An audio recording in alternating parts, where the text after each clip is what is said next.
Well, hello, my little nerds and nerdettes. Please join us for another episode of A Dungeon Crawlers.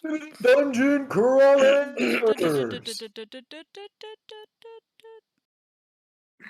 Yes. After a long hiatus between vacations and me getting sick and having no voice, we are back. We're back, boys. Main campaign. So we can Yeah, we continue had on. a fun time last week, I think. Oh, I yeah. watched it. It was I fun. approve. Yeah. It was good stuff, yes. So, It was good. It was so fun. you guys are going to have to help me a little bit.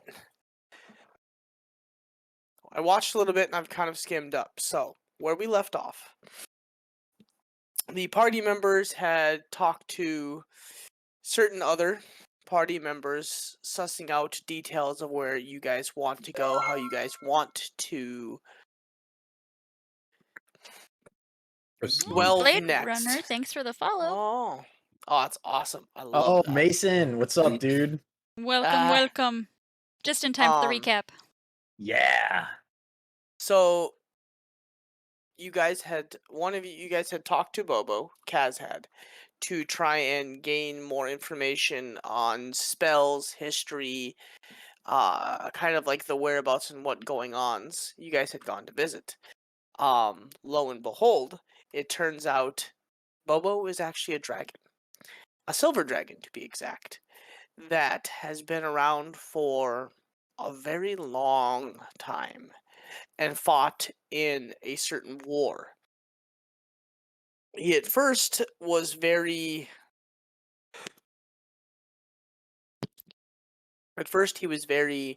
taken back and upset with Kaz and newly found information, taking it in a wrong direction. Upon explanations, it was determined that Kaz was actually part of a long forgotten secret warriors like guild of sorts. Information was gleaned on that, along with many other aspects, spells, and information from the past. Morn had learned a little bit of his past as well, and had gone to talk to his mentor upon the mountain tops and crags behind Jupiter.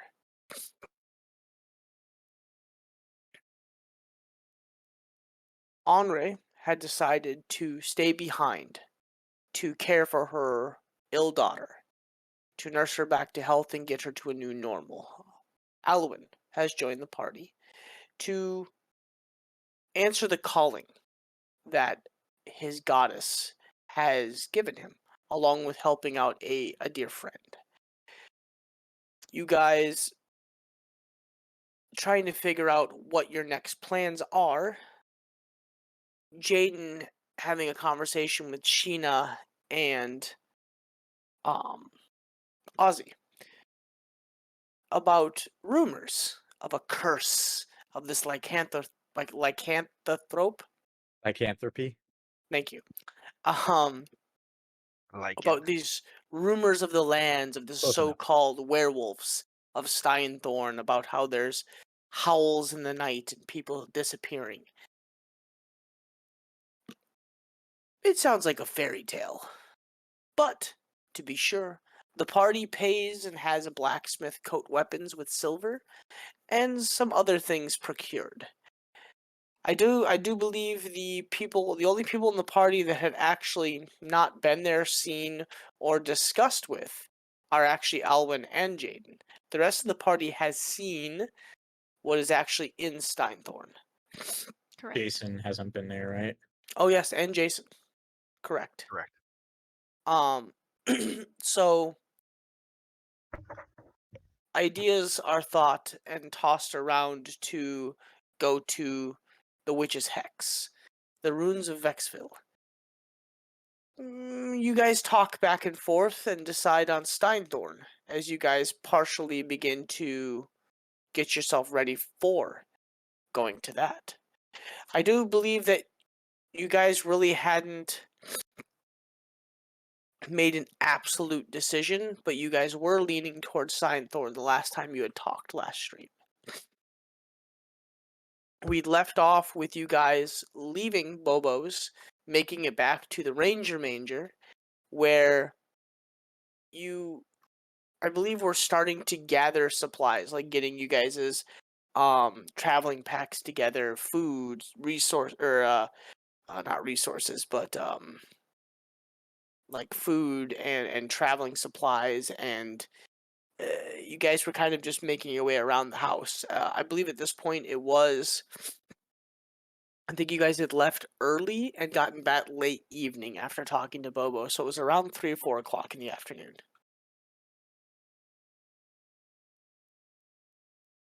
We were talking about going back so he could get us to Steinthorn, yeah? Possibly. Yep.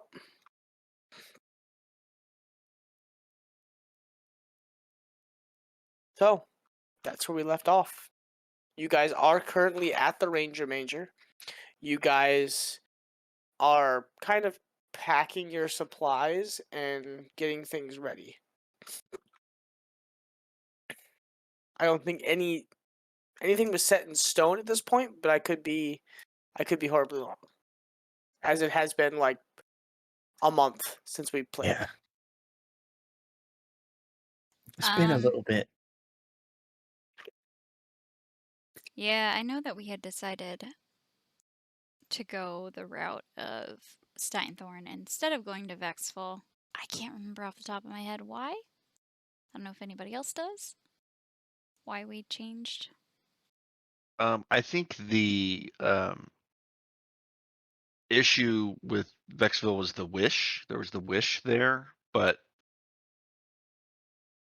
there was conversation about like how risky that was to use a wish, and we didn't really know if it would be useful. Excuse me. Or we weren't completely sure if it would be hurtful or helpful. And then also Morn's druid kind of druid mentor was going to search for a contact that might help Honore's daughter as well. So I think the thought was if we go to Steinthorn, we can do that, then come back and check in with him and see if he's made progress on contacting that person. We were waiting on something else too, to help with the undead in Vexville. That rings a bell. Yeah, I remember something about that too. But I don't. I don't know if it The was a potion. It was undead. potion. Oh. Or a ring. Um, Was it rings to protect us against it? there were rings against I don't know, necrotic damage. I think. Yeah, you had ordered Oh. rings of necrotic resistance, That's what. Yes. Yes. Yes. and those Yes. were going to take a while to show up. Those Yes. were going to take a while, and then we also silvered our weapons in Which- anticipation of going to And we- Steinborn. Did we ever Yeah, procure yeah. the what is it? The Wolfsbane? You were Draft? able to get the Wolfsbane that day. She had one potion, one small potion. And then the silver to the weapons took the day. So you guys were able to leave the weapons at the blacksmith while you guys went to Bobo's, and that was getting done. And then, yes, the rings of necrotic damage were gonna take the better part of like 2 or 3 days, roughly. Need those Yeah. if we're gonna fight some undead. Yeah. Morn would have been in a pretty excited mood to get out until he found out that we had to go through Bobo to get to Steinthorn, and his mood just has been kind of depressing. Soured immediately. Yeah. He'll just be kind of glowering around the house, not saying much.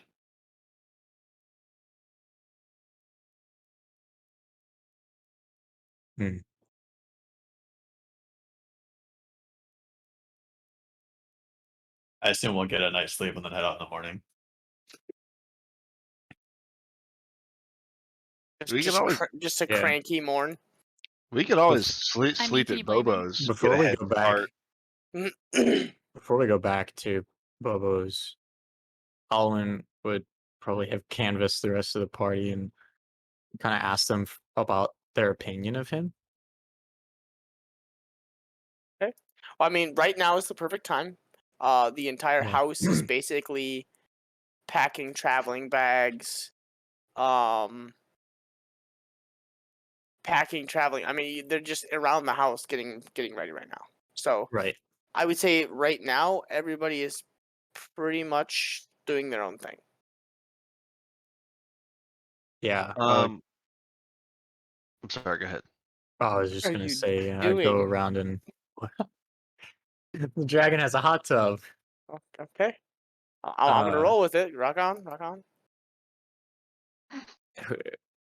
I would probably be in like the main common area, just chilling, and whoever is in there, I would ask them about Bobo.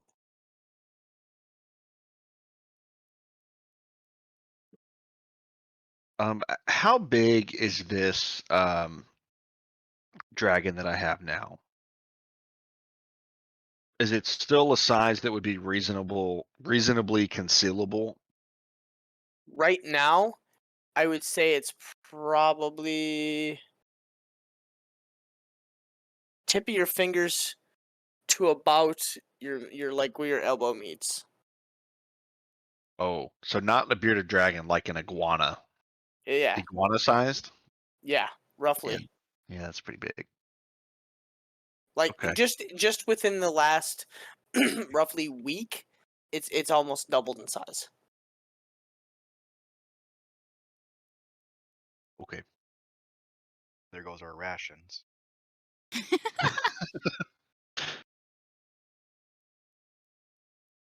So like, I really couldn't walk around Steinthorn with it, like on my shoulder. Oh yeah. Yeah, being I could, or yeah, being I'm correct. Oh, you could definitely conceal it. So think about it. Think about it as from here to here, but it's about the same width as your arm. It's very skinny Okay. right now. More like a serpent than a dragon. Correct. For right now, but just within the last week, it's gone from like like tiny to like double, and it's gotten thicker, and it's more. It's starting to, like the shoulders are kind of starting to broad out.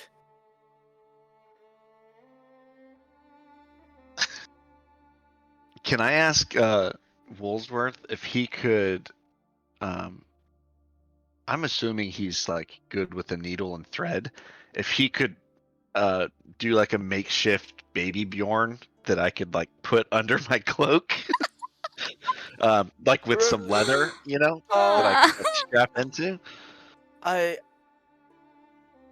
I've never made Yvonne, Yvonne, can I help ya? Oh, a baby, a pouch. Yeah, I can do that. 1 second. And she leaves. Let's see how good she does. Where's my fucking... There it is. I found all my dice. I'm very excited.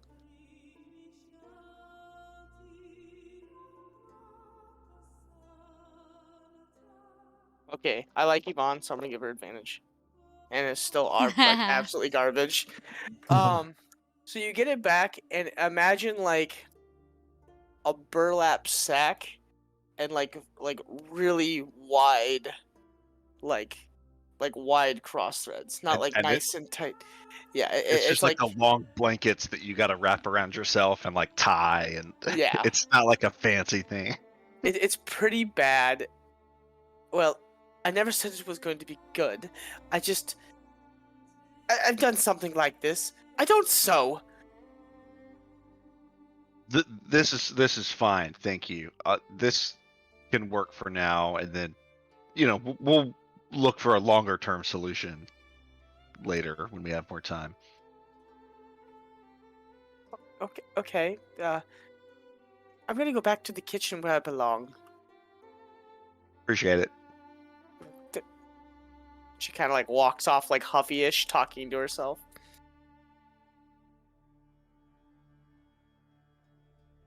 And I guess if I finish getting all my So- stuff together, I'll go to the main room as well. Okay. So what you do notice though is when you put the little dragon in your baby Bjorn, and you tuck it under your jacket, it's very concealable right now. Yeah. You could always, shapeshift into a motherly looking individual and actually walk around and act like you have a baby strapped to you. Oh God. Or True. even pretend you're pregnant. Yeah. God. We'll cross that bridge when we get there. When it gets a little bit bigger, it's like, well, Yep.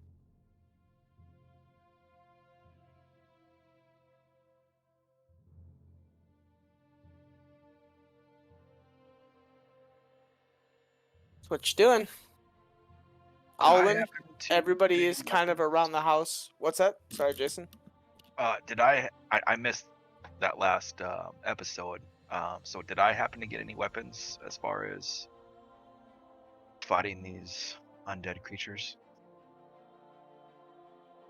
I don't think anybody fought any undead. Did I miss something? Isn't that what? Maybe I misheard. Wasn't there like silver weapons being passed around or something? Everybody's weapons were getting silvered. Oh, okay. Yeah, so because that would make it more effective against lycanthropes. Right on.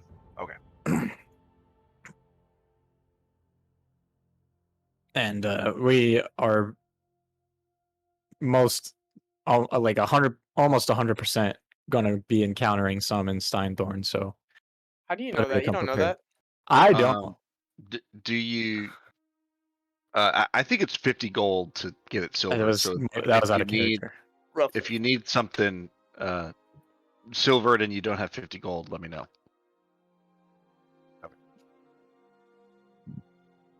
I'll spot you from the party money. I'm just gonna be in the corner, kind of eavesdropping, but checking my armor, my weapons, getting ready. At this point, I've gone to find Freya in the study. yeah, we were I having a believe- little sidebar. Yep. Yeah. I was just typing it out. I figured since we were all kind of doing things this morning, I just placed her reading that journal still. But down in the study. So I mean, I can answer out loud if you want, instead of typing. That's fine. I just figured since other people were doing stuff, I didn't want to take up all the time. Yeah. No Murphys. Should I put no? Okay. So Alwyn I seem to have quite an opinion. I would respond with, well, I appreciate that you're putting your trust in Henri in regards to your opinion of me. I think very highly of her as well. In regards to Bobo, I don't know him very well, but he seems to be a good person. He appears to be aligned with the right people anyway. We've known him for a while now, at least to some degree, and he's always been willing to help us and has always come through in a pinch. So he seems like he's trustworthy. I can't say for certain, like 100%, but I have a good feeling that he's one of the good ones. One of the good ones. No? Okay, sorry. I see.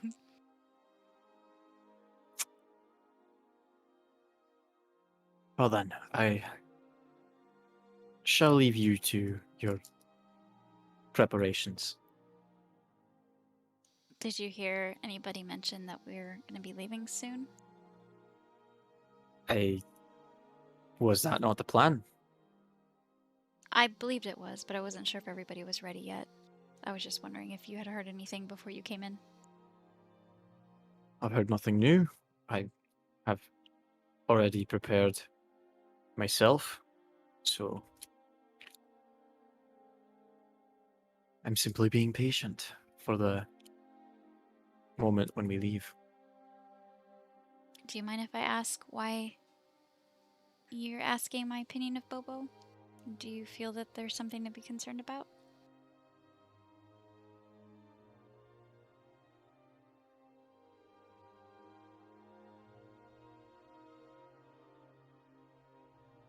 Well,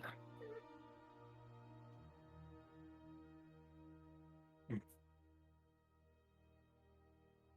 just wasn't sure. Something that I saw gave me pause when we were there, and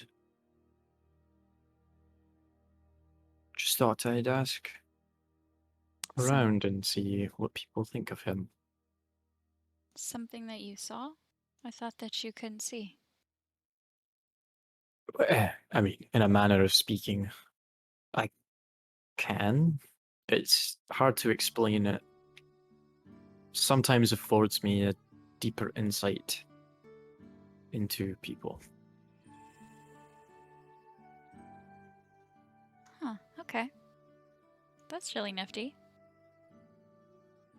Well, at least rest assured that I don't think he poses any immediate threat. I think he's trying to help us. Mr. Bourne. I see. Thank you. And I'll head out the room.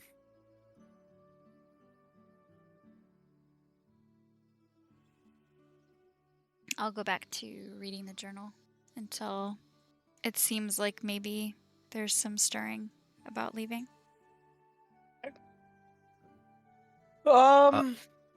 Make a general intelligence check with advantage because you have spent, I believe you've spent 2 consecutive days trying to read the journal.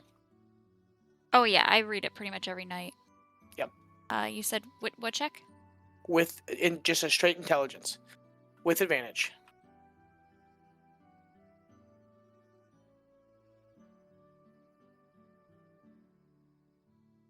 Okay. So, for the first time in a long time, you sit down and you actually feel calm enough to really take the time to read the book. And as you read the book,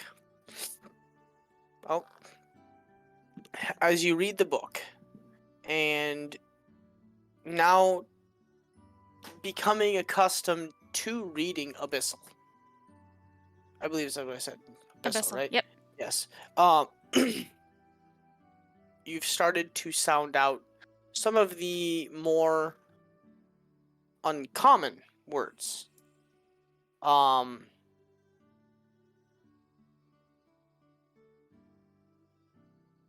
some things start to stick out more than others. You learn as you get towards the end of the book on the page that's ripped out.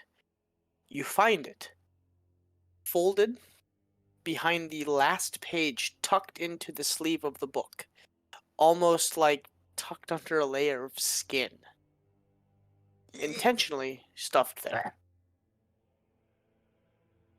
And it throws you off. And as you read this page that you found, it explains that the Undying One is not a person.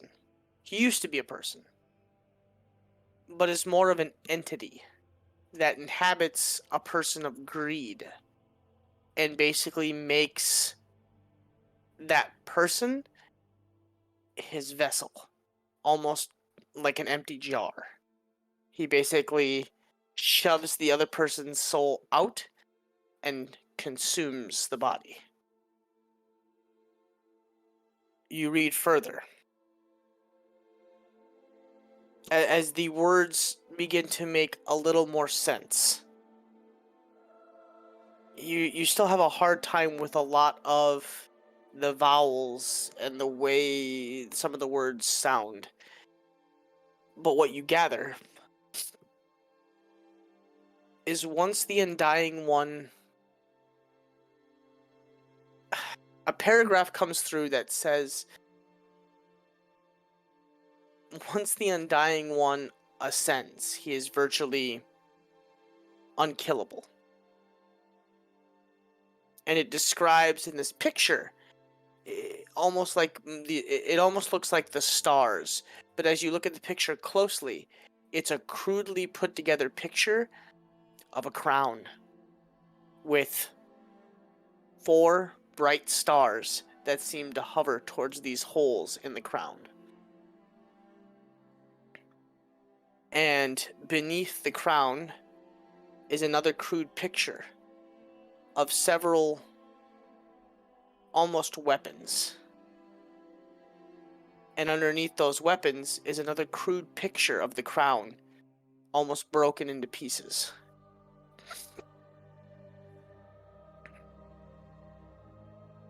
And the last bit of the page is smeared.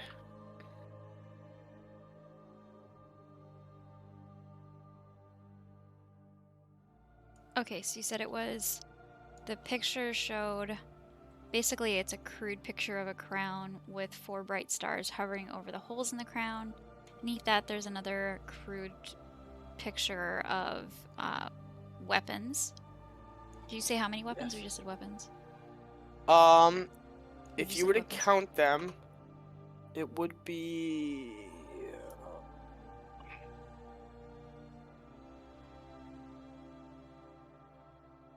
4.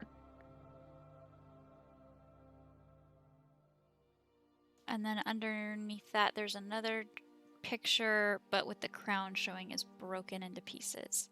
And then that Correct. last little bit of the page is smeared. Okay, got it. I'm gonna really stare at it and study it. Yep. And from what I'm gathering, I can kind of 1 + 1 = 2 get from these pictures is basically saying that these weapons would be capable of breaking that crown, essentially, is kind of what I would be getting, or do you think I not pick up on that? What you kind of get the gist of, yes. Okay. I mean, it would make sense because I was just before reading this whole section on legendary weapons that are necessary for breaking Ascension. I think you rolled a 21 as well, right? Yeah. Yeah. On the back side of that page, it talks of the Undying One and why he is the Undying One. Basically, he is how he is not a human. He is not a person. Somebody that can just be slain. He seems to be linked to an object. And this object contains his essence that allows him to reform later. And then it kind of shows a picture of throughout the years what each one of those things may have been. There's a picture of a sword with a shining crown over the top of it. The second picture seems to be a staff. The third picture, a book that looks a lot like yours. And then the fourth picture is a cross attached to a vase of sorts, almost like a giant like a rose vase.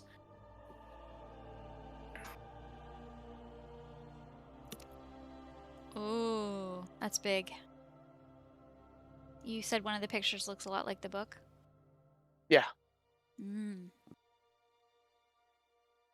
Got it. Breakthroughs, people! Breakthroughs. Awesome. That's exciting. Okay. I would imagine as I'm reading about this and seeing that picture of the book, I would probably look like I struck gold as I'm looking at it. Yeah. It's interesting information. Okay.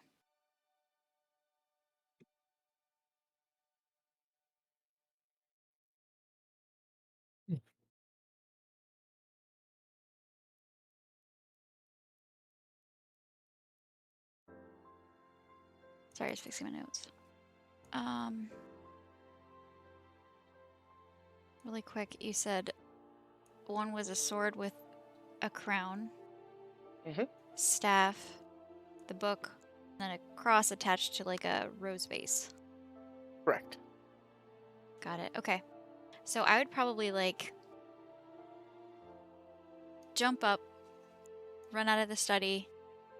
Do I see Morn anywhere in my vicinity? Morn, where are you? I was hanging out in the common room. Okay. Living room. So you would come right around the corner and Morn would be just kind of hanging out. I would run up to him holding the journal out and be like, I think I know how to get rid of the Undying One. I'll stand up and my mood will change from kind of gloom to interest has been piqued. And You then read something? I've been reading this journal and I've been reading through that book, trying to figure out as much as I can about what's going on, if there's a way to stop it, anything. And I think maybe I'm gonna like pull up the page. You said there was like it was a detached page that was kind of tucked in under like a fold. Yep. I'm gonna pull that page out and I'm gonna show it to him, the one with the pictures on it, and show him like the picture of the crown with the stars, and then like I'll probably point out the weapons showing the crown being broken, and then I'm gonna show the other side and show him a picture of the book. So I read this and it said that the Undying One is not really a person. He's essentially like an essence that's attached to an object. And these are pictures of things that he's been attached to. And that book, so like point at the book that looks just like the Skinbound, looks just like the book that we have. So if he's attached to that book, if we can destroy it, maybe we can destroy his essence.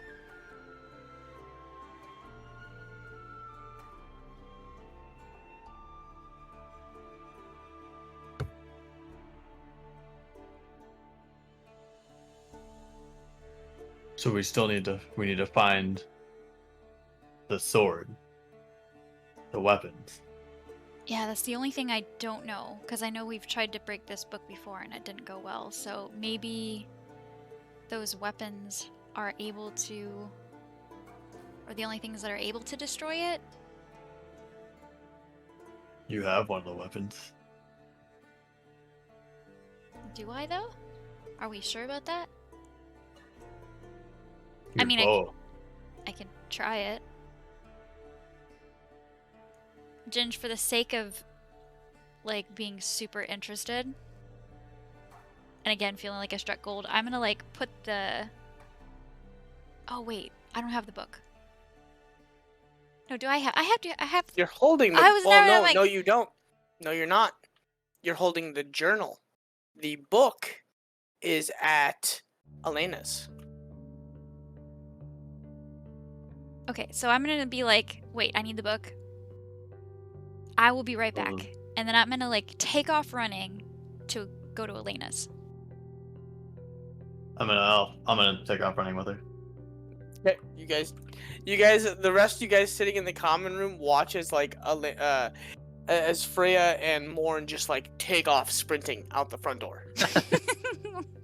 That's a normal occurrence in this house. Yeah, you're not wrong. Before you do that, roll a perception check for me, both of you guys. since she's kind of like, actually, no. Yeah, don't do that. Never mind. I would say if I'm trying to perceive things, I'd probably be so caught up, and when I'm thinking about and talking about it, I probably wouldn't particularly be actually- as observant. I fucked up a little bit, so I'm gonna, yeah. I thought you had the book, but you have the journal. Yeah. Yeah. Yeah, because so- like, why would the transcribed version have a hidden page?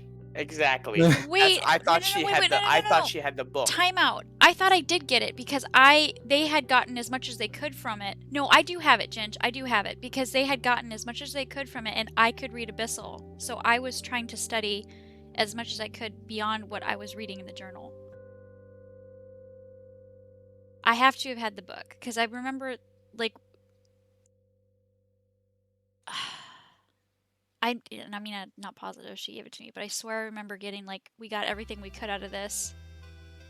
So we will do a little sidestep since Damn. I kind of Don't messed remember. up because I totally thought you had the book, and then I just got reminded that you had the journal, which makes no sense to anything that I just said. So we'll say you found a note within the journal. Within this journal, on the last page, because you still rolled high perception, that there was something they copied down. Something they copied down all of a sudden made you think, that doesn't make any sense. And you went and got the book. And as you got the book, with that high perception, you found all of that information in the actual journal. Something they were not able to transcribe to the journal because Okay. it just did not make sense. That works. I know because they had, like, stopped because they had gotten everything they could. So I guess that makes sense if I'm still studying it.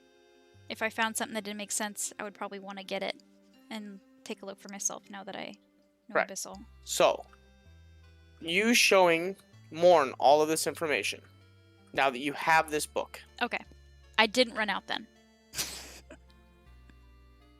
roll another perception check for me.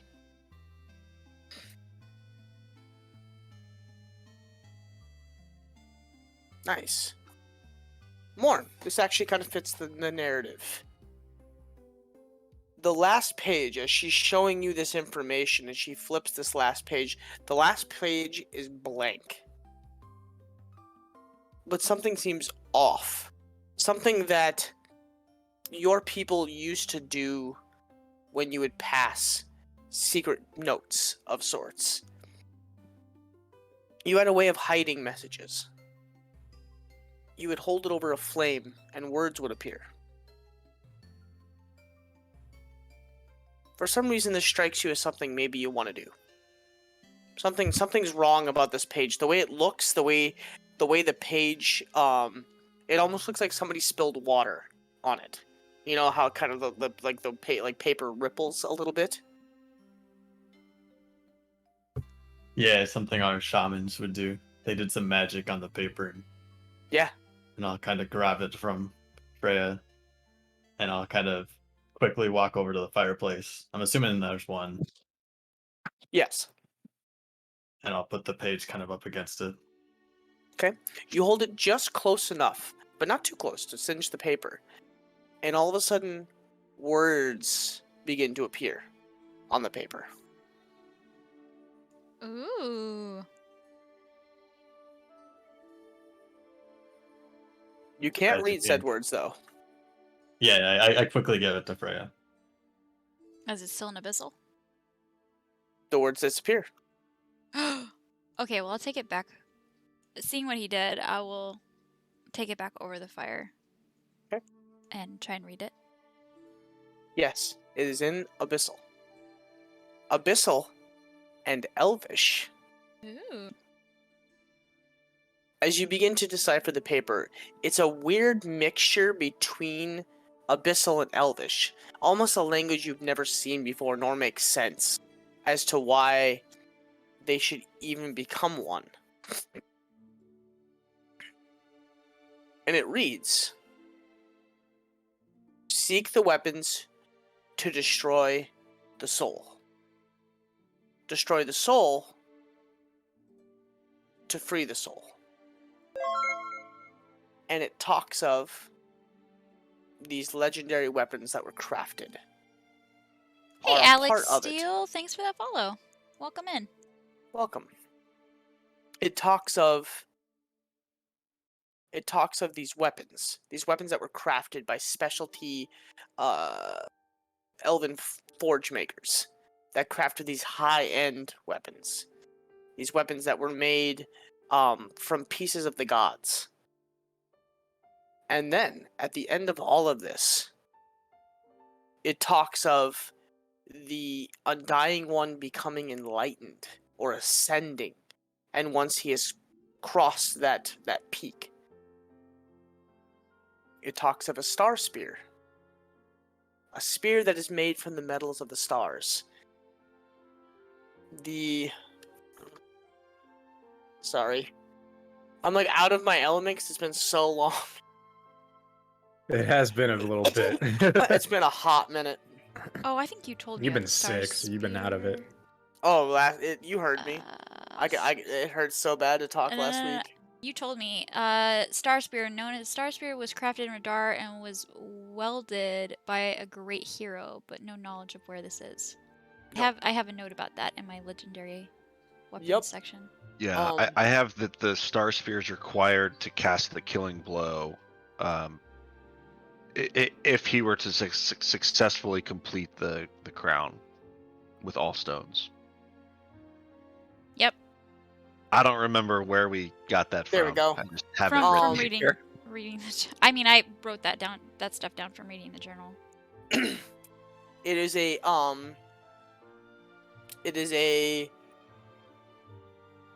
not a spear, but a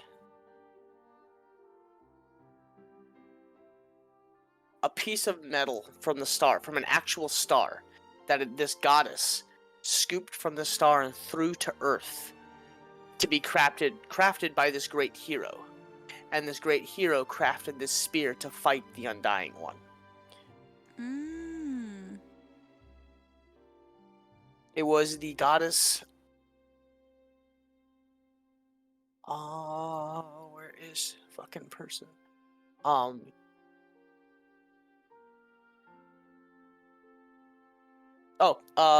Maliki, the goddess of the forests. One with the nature and the land, the goddess of the hunt, and keeping those evil hunted and within their domain. Mielikki. Oh yeah, I have that. Sorry, that's right here. I have so many notes from stuff that I've gotten from this dang book. She, from the guidance of the other main gods, Grom, Shantea, and Larus, was instructed to take a piece of this star and throw it to Earth to be crafted.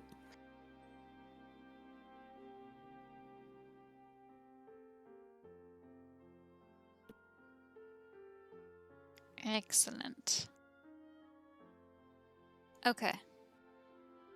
So, the cryptic information about seek the weapons to destroy the soul, that could be referring to the essence that's attached to an item. It could be referring to the individual that is currently the Undying One, and I wouldn't necessarily be 100% clear on that.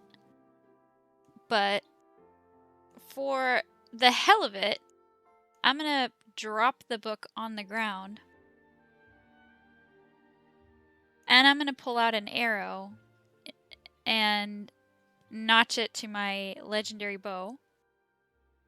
And where are you right now? Are you in the main oh, ranger that's major? not a good question to I'm ask. asking because I didn't know where you were. I don't know. Where are you standing right now?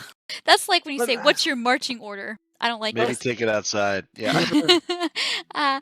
Yeah. No, I mean, in the moment, I probably standing in the common room. I'm sorry, Kaz. I'd probably put it right on the floor and just try and take a shot at it. Okay. See what happens. Okay. Rolled it.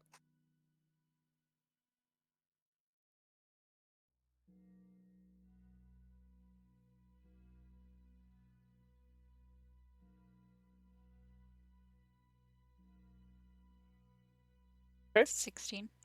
Roll damage.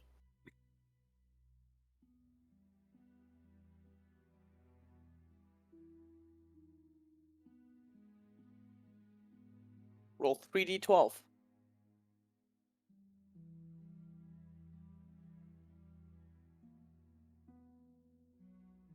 Okay.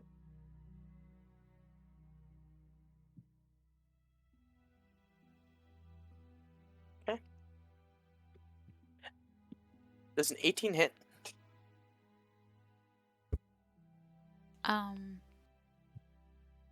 Yes. So, as you guys watch, whoever's in the common area, you guys watch as she notches the bow, aims directly down at the book, and fires. And as she fires, the arrow comes this far from the book, stops. The broad head on the bow begins to glow a radiant, it's like sun fire, and the room like lights up like 10 to 15 degrees hotter, and the book sprouts legs and tendrils, and 2 eyes come out of the book, and you hear you hear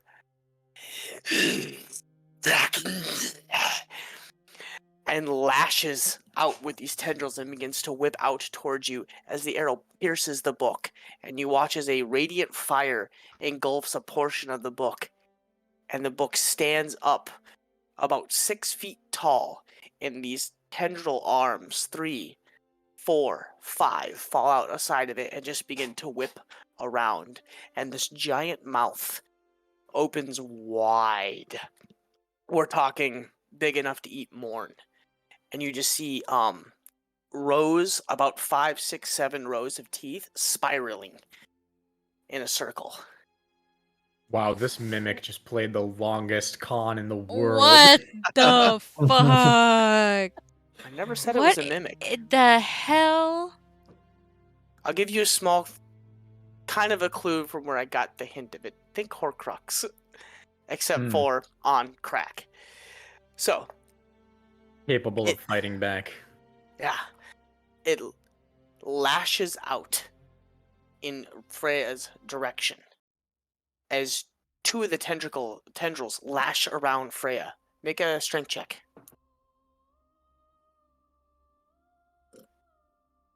It's a fail. You guys watch as Freya falls to her backside onto her feet and begins to get pulled into the rows of teeth. Can we not go anywhere without creatures attacking us?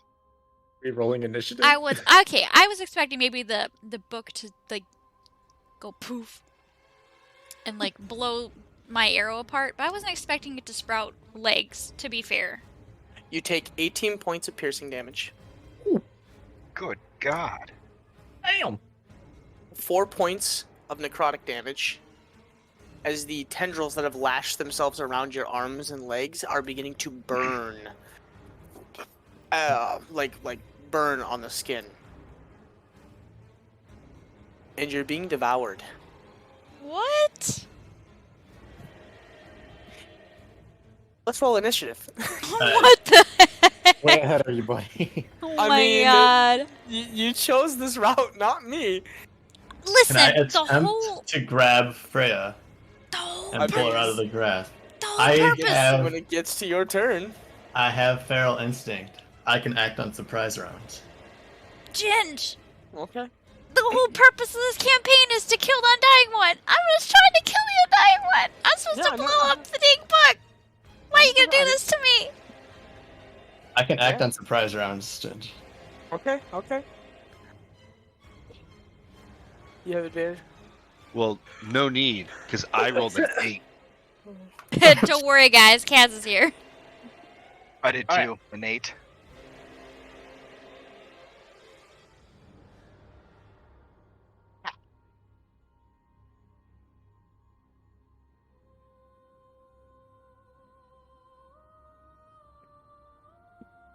So let's see what we got here. We got 20.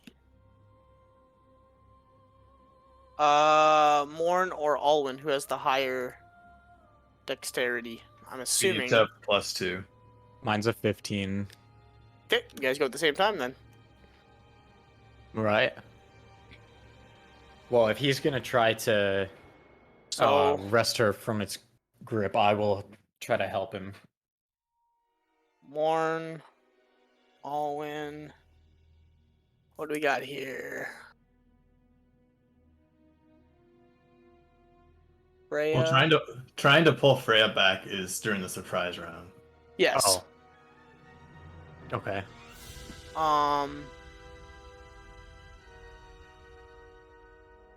Good call would on be the good. music, Michael. Freya. Jason, where's your roll, buddy? I rolled an 8. I can't get it to. I can't remember how to do it. It's all good. So, and then I'm assuming Jason, Kaz. All right, Morn. You see all of a sudden next to you as she gets knocked onto her feet and begins to get pulled feet first into this maw as the feet begin to hit the rotating teeth, and you watch as chunks of her pants are torn off and the flesh rended from the backside of her thighs and her calves as she is being basically pulled into this maw. Yeah, I try to pull her out. Yeah, make a contested strength check. I have to rage on this turn, and then I'll pull back. Crit. I also critted. GG! Natural 20. Roll again. I crit again. Oh way. my god. I'm back, baby. One off. Oh.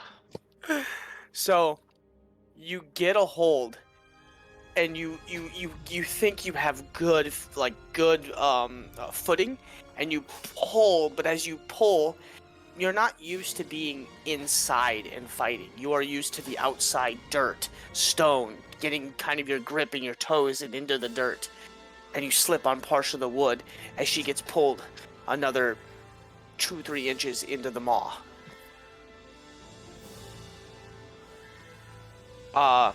You're up again, Morn. So now Okay, we're acting on normal initiative. Correct. Okay. Is there a clear You go way first. to? At this point, it would look like it'd be pretty painful to yank her out, right? I mean, I'd be ripping through teeth, right? It's ripping through teeth, or she gets shredded. As you can see, you do pull, and she might take some damage, but as you look down into the maw, it looks like it's not like a bite, chew, swallow. It's a chew, shred, swallow, shred, and go down the pipe. Yeah, I'm gonna try and pull it out again. Okay. Oh boy. A 9. You beat me. I got a 6. No way. That's 5. Yeah.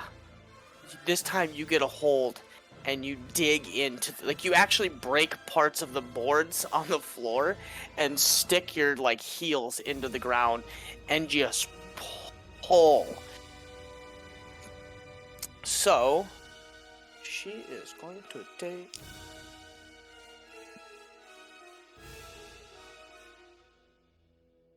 7 points of piercing damage or slashing damage as the teeth are still rotating and grabbing. But you are free of the grapple and free of the mouth. But you are still standing in front of this creature. Yeah, I am going to action surge and attempt to attack. Get it? So that's that's a 14 to hit, It's a miss. and then a 23 to hit. That hits. Okay, so I don't know how to do this damage, so I'm just gonna roll up my own dice. Yep. So that's going to be.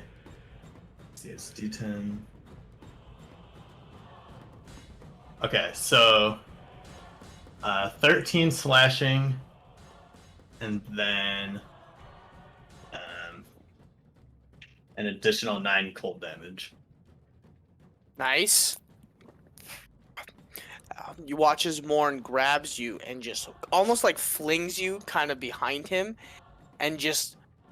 Did you rage? No. I did. Okay. Yeah.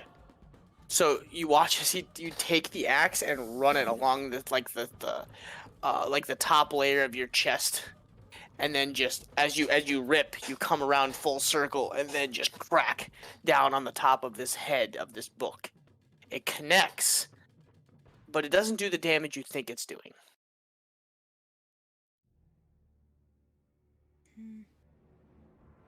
Is that your turn?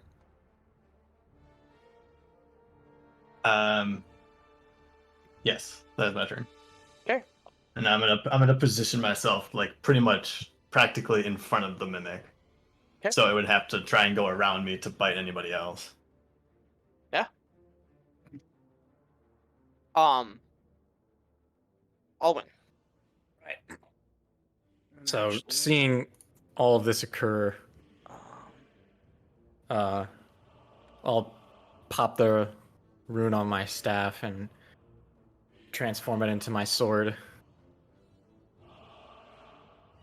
and go in, start going hacking at it.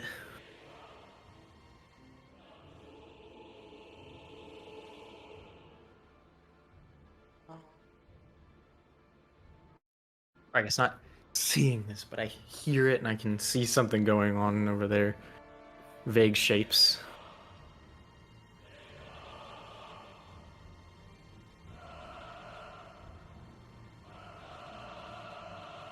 And I'll You move hidden? towards the source of the noise. Yeah. And go for So attacks. the way it works for you Yeah. is you go from this black kind of almost like Lord of the Rings style vision where everything's kind of like that dust storm almost, but Yeah. everything's black, to the moment combat begins, all of a sudden the room lights up in a light blue, and your friends, or those you deem neutral, friendly, allies, are a light yellow or a light blue, depending on where their alliances lean. In But- particular to me. In the center of the room, a dark red, almost malice creature with threads of black waving off of it in all directions appears before you, bright as day, almost as bright as the sun. And you turn, click the staff, and all of a sudden the sword appears, and you take your stance and move towards the target. Yep. I'm gonna, as a bonus action, cast Branding Smite at 3rd Hey, level. Book, thanks for the follow. Welcome in. Hey, Book. What's up, big boy? Trying to find a... Hell yeah. All my homies from the FC popping in tonight. Welcome, welcome. And then... Well, okay. I wanted it to just display. There. So... And then I'll go for my first attack.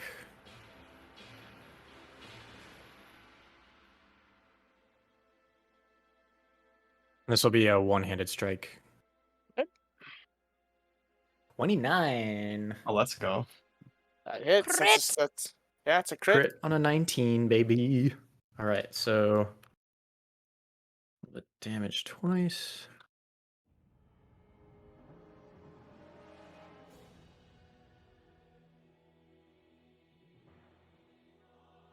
Plus 5.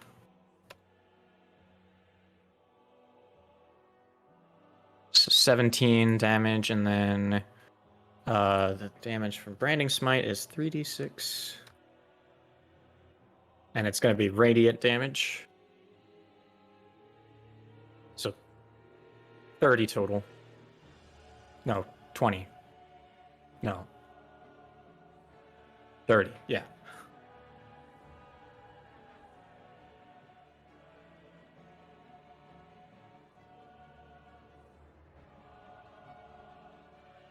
There. You guys got something to go off of. Damn, that thing is fucking huge. I'm gonna say, because Freya is like that, turn this bad boy around. Freaky. All right. And I'll just shout, "Vile demon!" All right.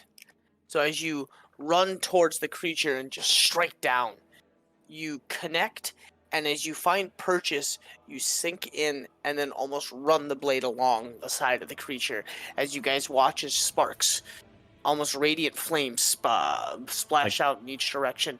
But instead of radiant flame and it being a bright yellow, it almost has a hue of blue. Yeah. Silvery blue. 80. So that was number 1. I'll go for another attack. And I'll two-hand it this time. Holy shit! Nice. Get it. Alright. Get it. So that's 4d6.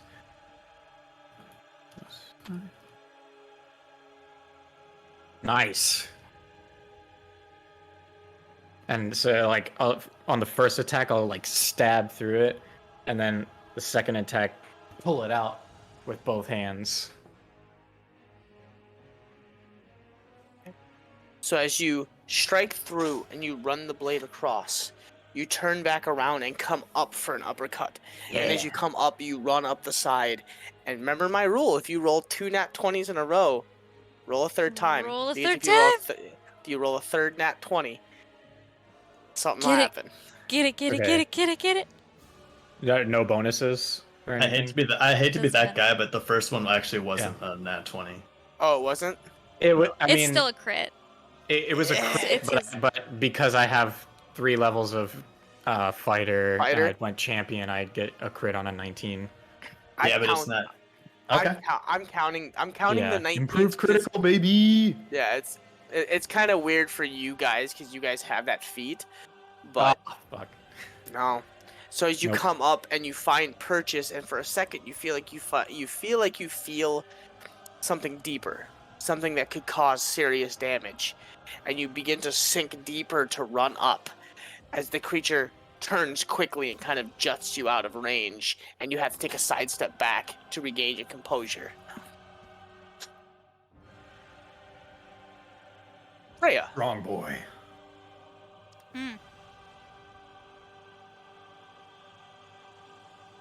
You rang. You're up. Ho ho. Listen here. Okay, so Fuck him up. first thing I'm gonna do, Dread Ambusher. 1d8. So third attack. Take attack action, you take 1 additional attack. That deals shit. Okay. On hit. Okay. So I'm gonna do 3 attacks, and I think I'm going to use my feat, sharpshooter. So I'm gonna take a penalty to my hit to add plus 10 damage. So Okay. each time that I roll, whatever it's showing, it's gonna be mine. I need to -5 from it. Correct.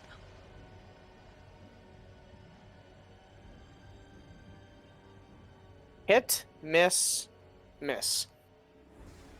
Okay. So on the one that hit, I'm gonna. Wait, where'd it go?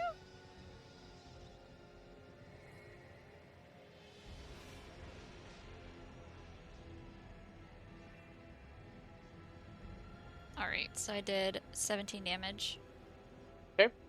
Then roll 3d12. Plus 10.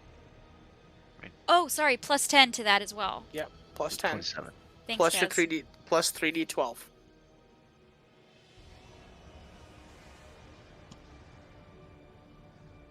So, you notch the first 2 arrows, and a little shaky, not really finding purchase with your legs, you fire off the 2 arrows, and they both skirt wide. This time, you get your wide stance, what you're used to. You take your time and you aim down the bow, and as you do, you watch as her normal bow usually fires arrows, seems to find a different target this time, and the arrow begins to glow, a bright, almost yellow and a green energy. She notches the bow and pulls back, and when you usually pull back to a full draw, this time you pull almost farther back, like the bow is instinctually telling you to pull far, and you release. And as you release, how all of you guys have been hitting this creature up until now, you've been finding purchases, but it doesn't feel like it's doing as much as it should. This arrow sinks in and goes out to the other side, almost like a 50 cal. It hits and just leaves a wide hole, and you watch as the Nice. creature stumbles to one side and turns and begins to flail its arms. Is that your turn? Damn. No, I'm going to action search. Sheesh. Sheesh. Stop it. Goddamn. And then I'm going to... Second.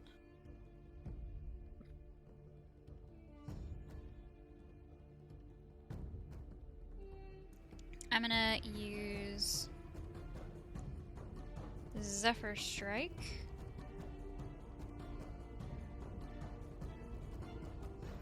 Why does it do that?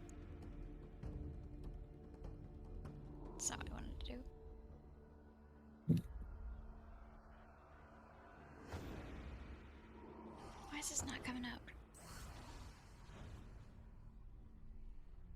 Whatever. It's just gonna be dumb. Okay. So I'm gonna do Zephyr Strike. So I basically get advantage on one of my attack rolls. And if one of them hits, I get an extra d8. And then I'm also still gonna use my feet. -5 penalty to hit, plus 10 extra damage.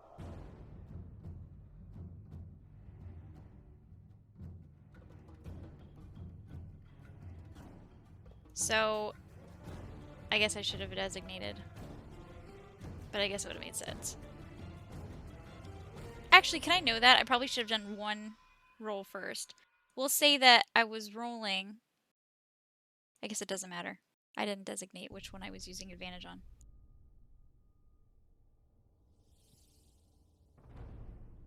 So, the first one definitely hits, and the second one definitely hits. So you're only doing 2 attacks or 3 attacks? That's 2 attacks. Okay, so Oh, I guess it both makes sense hit. because they both hit. Correct. And Doesn't I'm gonna matter do... either way. So, plus 10 to each of these.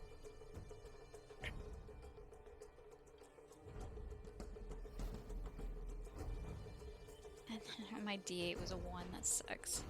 Damn. So, 12 damage. Okay. Nope. And then roll. Plus 32. Yeah, I was gonna say plus 20. Ah, I keep forgetting about that. Okay, and then roll 6d12. Marksman.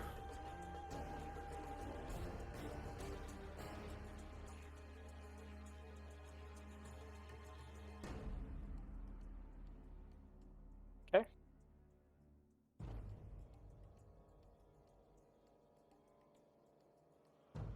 $73 Yeah. So, plus 43 of the first attack. maybe this bow has something to do with it. As she takes the 2 arrows this time and you take a wider stance, and every instinct in your body is telling you, my arrows hurt, and hurt bad. You take the first one back and you notch it, and as you draw deeper again. Release, and in midair, the arrow ignites with that radiant energy, punching another hole out the side. You take the arrow, you notch it, and you pull back. You almost hear the bow creak for a second, and you take a lower stance and fire once again. And this one connects with the center, drives through and out the other side, and you just hear. And he begins to flail about wildly at this point. Yeah, and all these arrows are literally like more, and they're just like past the tops of your head. You're just like, oh shit. The creature is going to go. Or ducks. The creature is going to go into a rage. And he is going to flail about wildly and make one attack against Morn.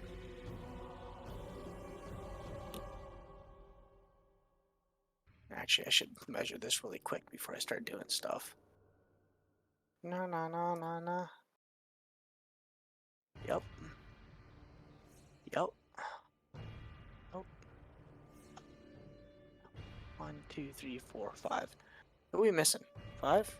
1, 2, 3, 4, 5. 1, 2, 3, 4, Jason 5, rolled 6. an 8. It just wasn't showing. No, I know. I'm just looking. Somebody's not on the board. I think Is it's. Jaden here? Like in this room? I don't know. Was Jaden in this room? Oh, right. Sorry. I got distracted by something. It's all good. No, he would have been in whatever guest room that Woolsworth showed him to. I'm not sure if I would have heard what was happening outside. Yeah. I would have been making small talk with Sheena as I was packing, so. I mean, Small talk. Yeah. after Kaz's turn, I'm gonna have you roll. I'm Sure. gonna have you roll perception just to see, because it's pretty loud. Yeah. Morn.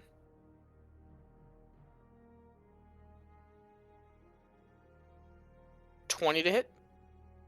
Yep, and it has advantage. I don't know if Oh, you want to okay. roll for a crit. Yeah, no. Rolled 6 the second time.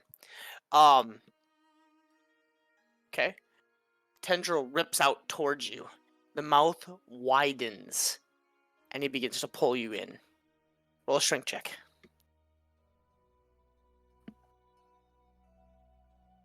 Uh, 24. Okay.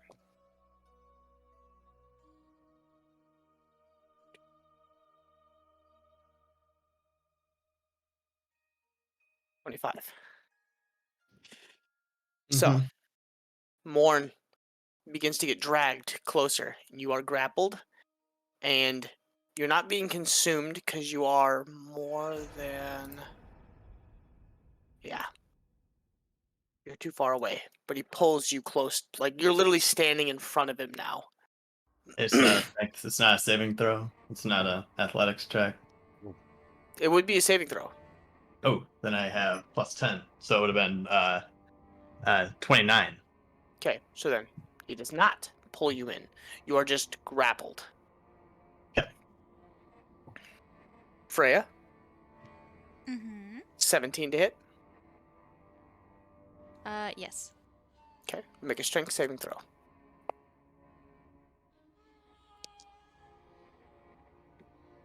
Okay, you save. As he lashes out to you as well. Oh, sorry, I actually almost forgot. 7 points of necrotic damage, Morn. 9 points of necrotic damage, Freya. As he lashes out and snags both of you. You're considered Bummer. grappled. You're not restrained, but you're grappled. And then he's going to lash out in all directions around him. Wait, I'm Alwyn? grappled too? Yes. What the fuck? Yeah. He's You got need to make these a strength long save? black tendrils that he's just like whipping out towards people. Yeah. Make a strength saving throw, 21 to hit. Unless you didn't hit.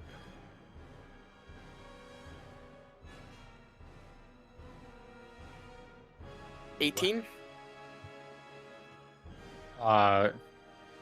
What for what? Yeah. So, you are considered grappled and being consumed. Me? Yeah. Oh shit. As you feel safe standing at a side to this this creature, this entity, this large book, as the mouth is kind of facing towards Morn, and as one of the tendril wraps out, and in a split second you don't see it. It wraps around your waist, and you kind of brace your feet, thinking, "Not a big deal. He's got to pull me around to the front."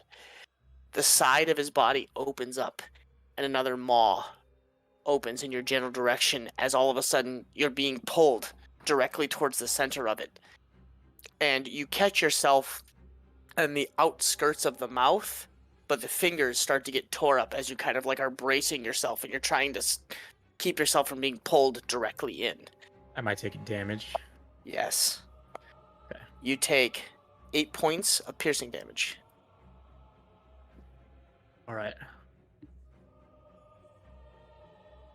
And then I think you guys are still in range. Yep. Yeah, nope. Kaz. 21 to hit. Yep.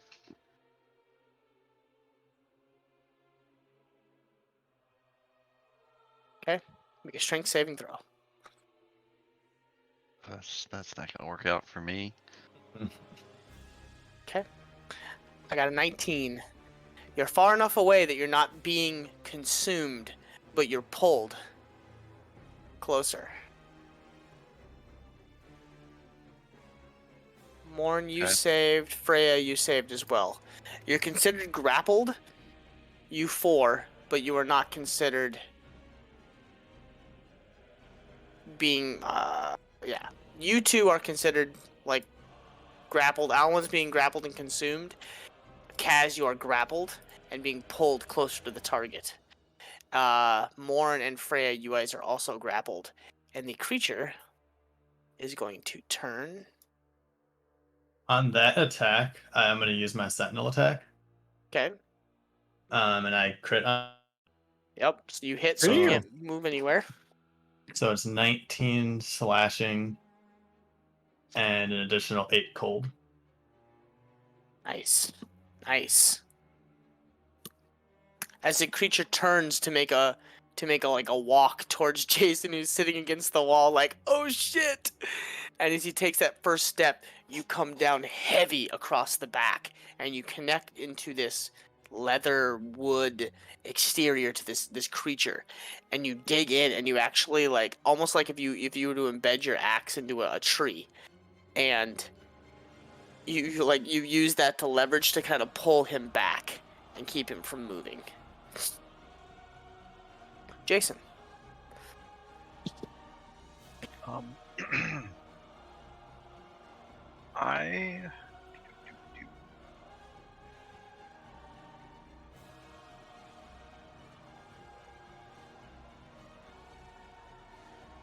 going to take my 2 daggers, and I'm going to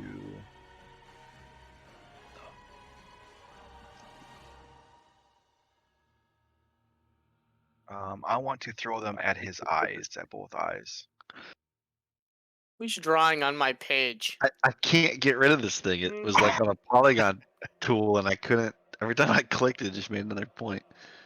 Okay, how You do I should be able clear to, this? when you have it selected, you should be able to just click delete on your keyboard and get rid of it. I got it. Don't worry.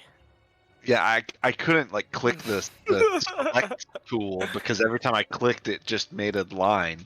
All good. All good.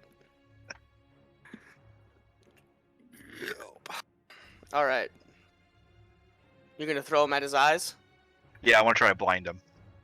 'Kay. He only has 2 eyes. Yeah. As far as you can tell. Okay.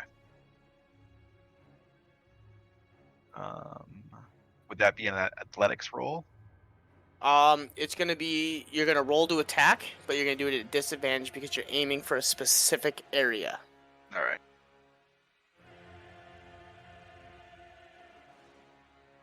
Uh, 16. Just hits. Thank God.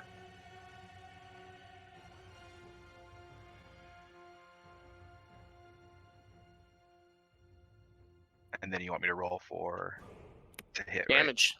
Yep. Right.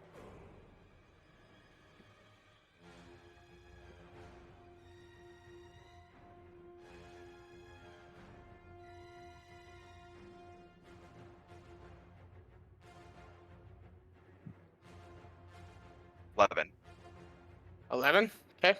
Yep. You reel back and end over end throw the dagger, and it connects with one of the eyes and partially catches the eye in a corner and damages the eye. He opens it, but it's partially damaged. Right on. And then for my other action, I'm going to move.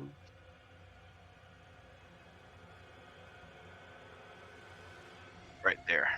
And that's my turn.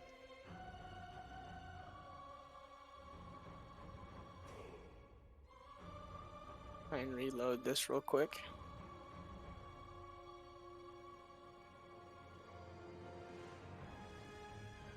Maybe. There we go. I'm seeing a lot more people's cameras now. Hey, there we go. Jason's was one I didn't want to see, but you know, it reloaded, so love you, buddy. Love you too. Long time. Long time. I get excited every time Jaden spins like there's gonna be a camera, and then I'm like, and then nothing, and then I'm Never disappointed, happens. It never does. and then I hate myself for the rest of the evening. So thanks, Jaden, for that. Anyways, You're not guilt tripping me. you know, I can try. Get I do it wrecked, at least. nerd. I do it at least once a month. Shut up. Talk to me like that. I'll kill you.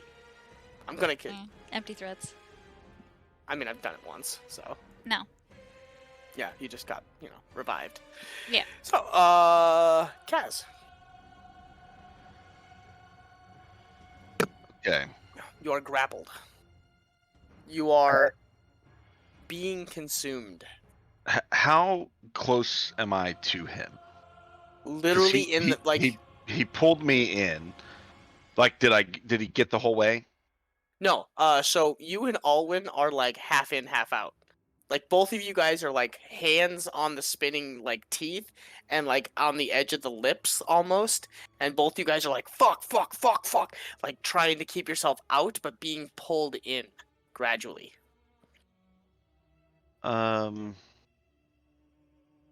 Here's why I ask. I'd like to use interposing hand, but I'm not, like, out of character. I'm not clear if that requires that there's 5 feet in between us, or if the hand is able to, like, wedge its way in between us. So I'm thinking I want to use that to get out of the grapple. Move through the hand space if its strength score is less than or equal to the hand strength score. If its strength score is higher than the hand strength score, the target can move towards you through the hand space. Okay? Yeah, you can literally cast it in between you and the maw. So kind of giving yourself almost like a buffer. Like you're trying to stand on it to push yourself out. But what is the hand's strength score? It's pretty. Hold on, let me see.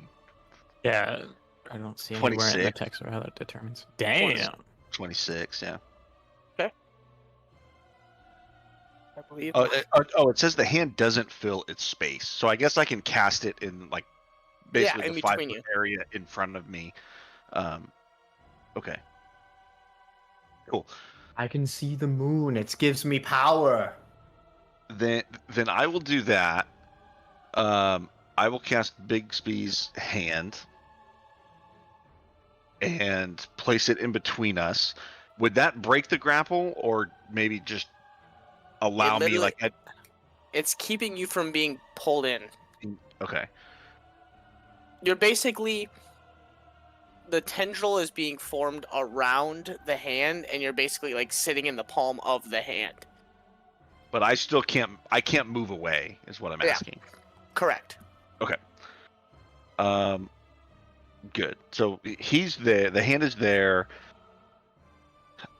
I think I will also just use a quicken spell to try to hit him with the firebolt as well. Okay. That's a 18 That to hit. hits. And 22 damage.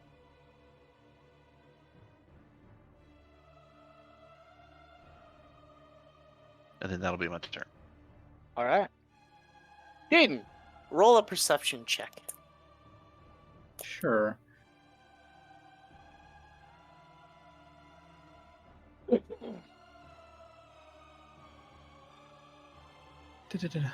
I'll have Ozzy roll it because I'd be like so engrossed in talking but he'd keep his eyes out. He'd be listening. Yeah. You hear that, Jaden? What is it? A lot of clanging and bashing and screaming. Oh, well, suppose I better go check. And I'll start to Roll. walk through the door. Roll initiative, just so when you get in, because you were just right outside the door, right? Somewhere inside the guest room.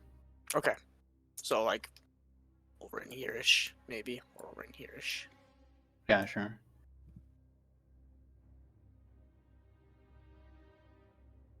There you go. So that'll put you right here. Yeah. Morn. I would like to attack. Attack. Oh. And you are currently Damn. It's 2 in a row. 10 feet away, so you'll have to take a step closer. Oh, wait, that's a D100. Santa? Get it. Nice. So that is going to be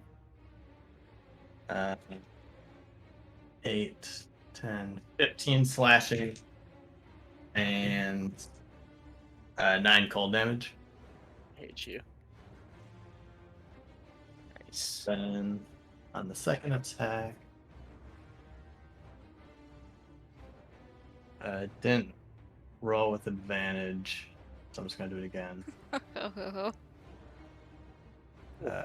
Okay, 18 to hit. Hits. So 11 slashing and 9 cold damage.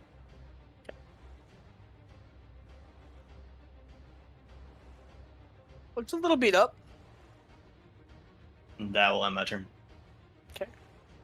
Alwyn, make a strength saving throw. Before I do that, can I do this?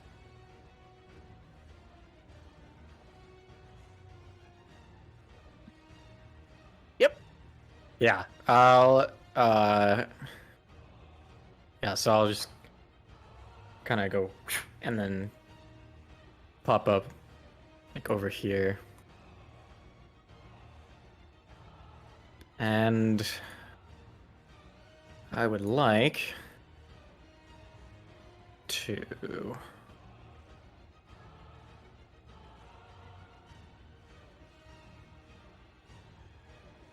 do that. The creature must make a strength save or dexterity. 24. Yeah, it saves. Shit. You watch as vines sprout from the floorboards and begin to entangle, and the creature just spins in a giant circle and rips all the vines out of the ground. And just screaming and thrashing about. It works better outside. Damn.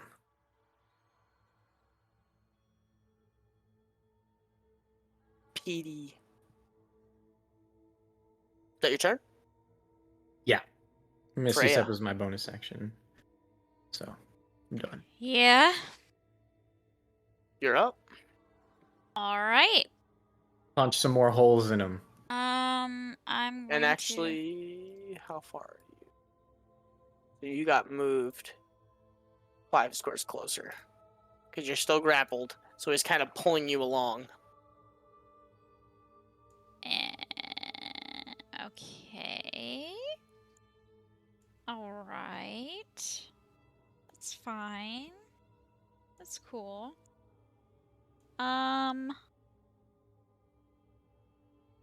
I am going to put a hunter's mark on the foul creature. The foul creature. On the foul creature. So I do an extra d6 on my attacks against it. I'm going to...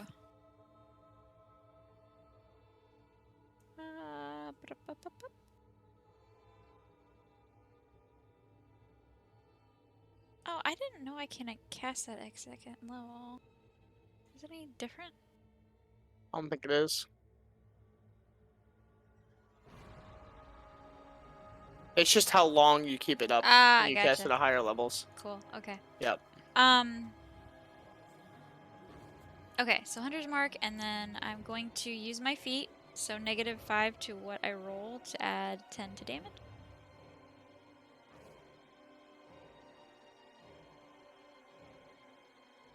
Sweet. So hit and hit.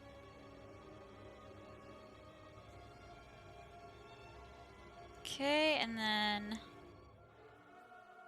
6d12.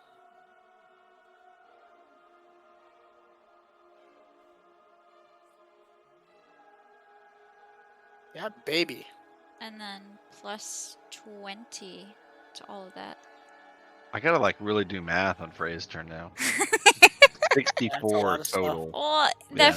the feat doesn't help either. I wish that I could just like click a button and have it do it automatically, but Yeah, it's kind of fun to like have to add them together though. You're like, hold So- on, let me calculate how bad I fucked you up. yeah, Mhm. exactly. Excuse me, I need a So- calculator here. Once again, she notches the 2 arrows this time, and this time dips down low, Legolas style, and like doesn't aim, kind of like a hip fire, draws and just like right up and in. And these 2 stick and almost do like a mini explosion into the creature as you watch as it courses through the body. It's looking pretty hurt. Die, foul beast. And unfortunately I'm still grappled, right? You are. Make a strength saving throw. Okay. Eat that, you little trout sniffer. 20. He pulls you What 5 the feet closer. hell? So you're right next to Morn as it pulls you in.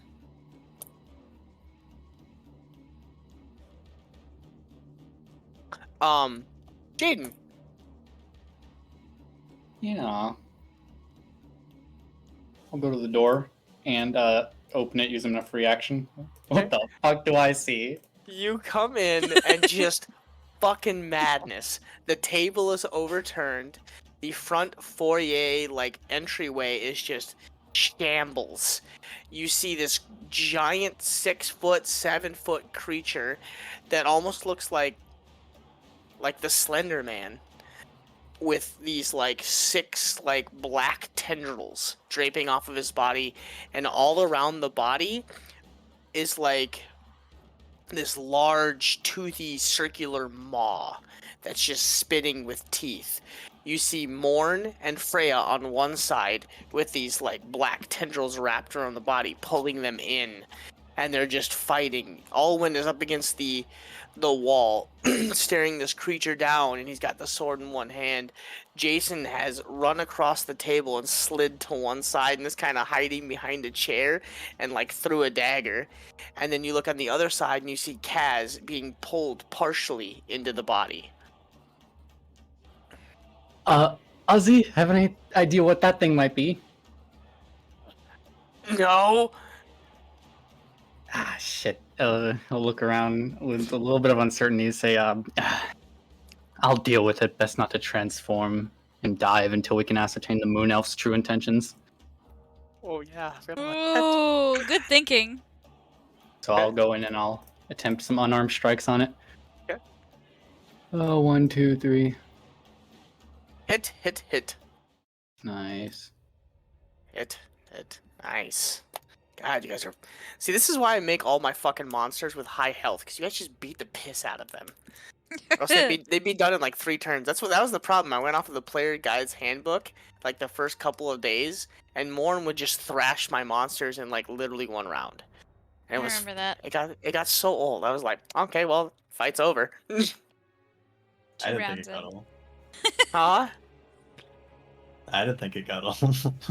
Yeah, I it's good to did. be on this side. I'd throw like 10 goblins at you, and Morn was just like, smite, smite, smite, smite.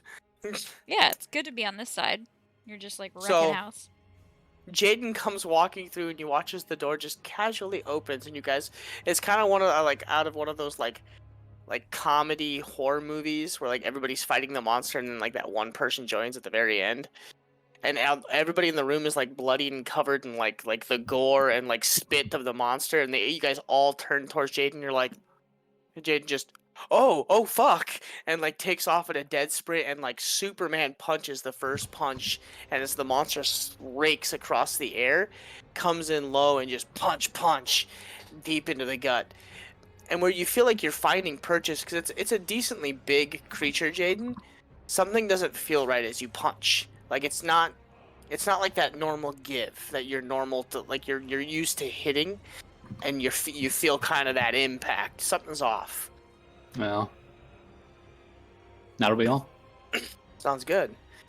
The creature is going to go into its 3rd transformation as the body enlarges another foot. 2 arms sprout out of the side of its body, long, almost claw-like. And a tongue laps out in front and begins to rotate the body as some kind of vile ooze drips off of the tongue as you watch as it hits the ground, and a little sizzle. Oh. Is this a situation where we need to kill him before he breaks our armor pieces? Yeah, right? he like Arthur an Plura? Like Ark? or like an acid jelly from for the king. Breaking your armor and shit. Yeah, exactly, Jaden. You just walk in, you're like, oh, shit. Had to throw in Uh, a Troy meme. The tongue is going to lash out to Kaz, since you are grappled, and it's going to flick towards you and smack you in the face, lick a tongue style. That picture is perfect. Hello. Does does a 19 hit? Yes. Make a Constitution saving throw.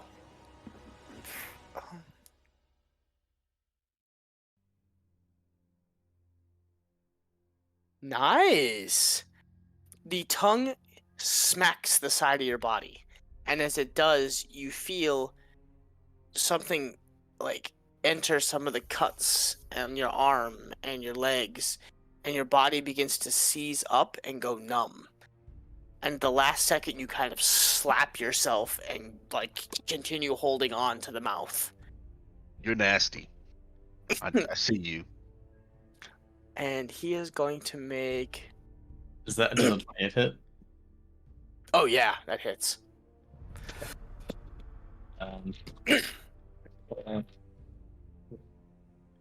Okay, so 15 slashing and 3 cold damage. You guys are laying into this fucker. God damn it! I want to kill someone.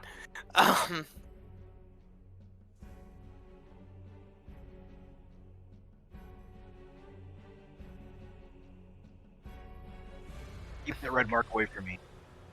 Damn it. 1,500 feet.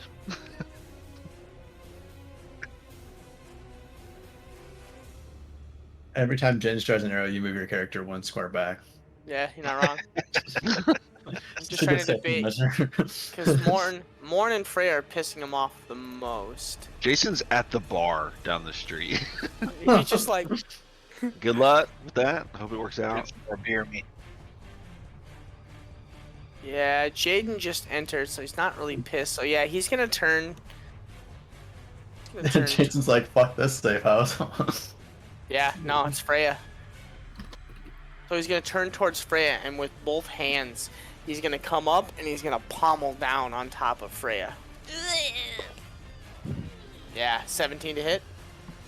Yup. Oh.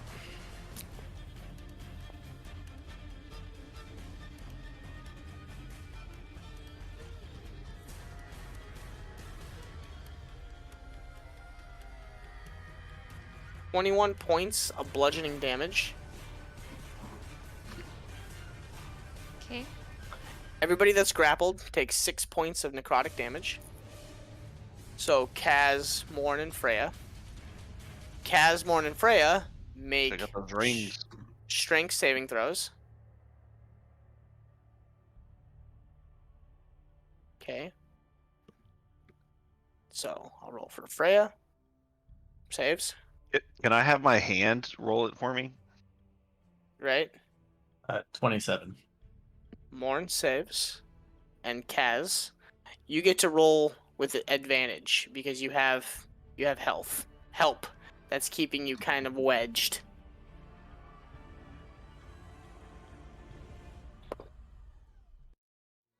Not bad. I'm sorry, natural 20. Oh. So the hand on the bright side, you're not pulled in and actually devoured, but you guys watch as all of a sudden Kaz goes, oh, and just like disappears. Kaz, you are halfway in, halfway out. You are currently being shredded. So you take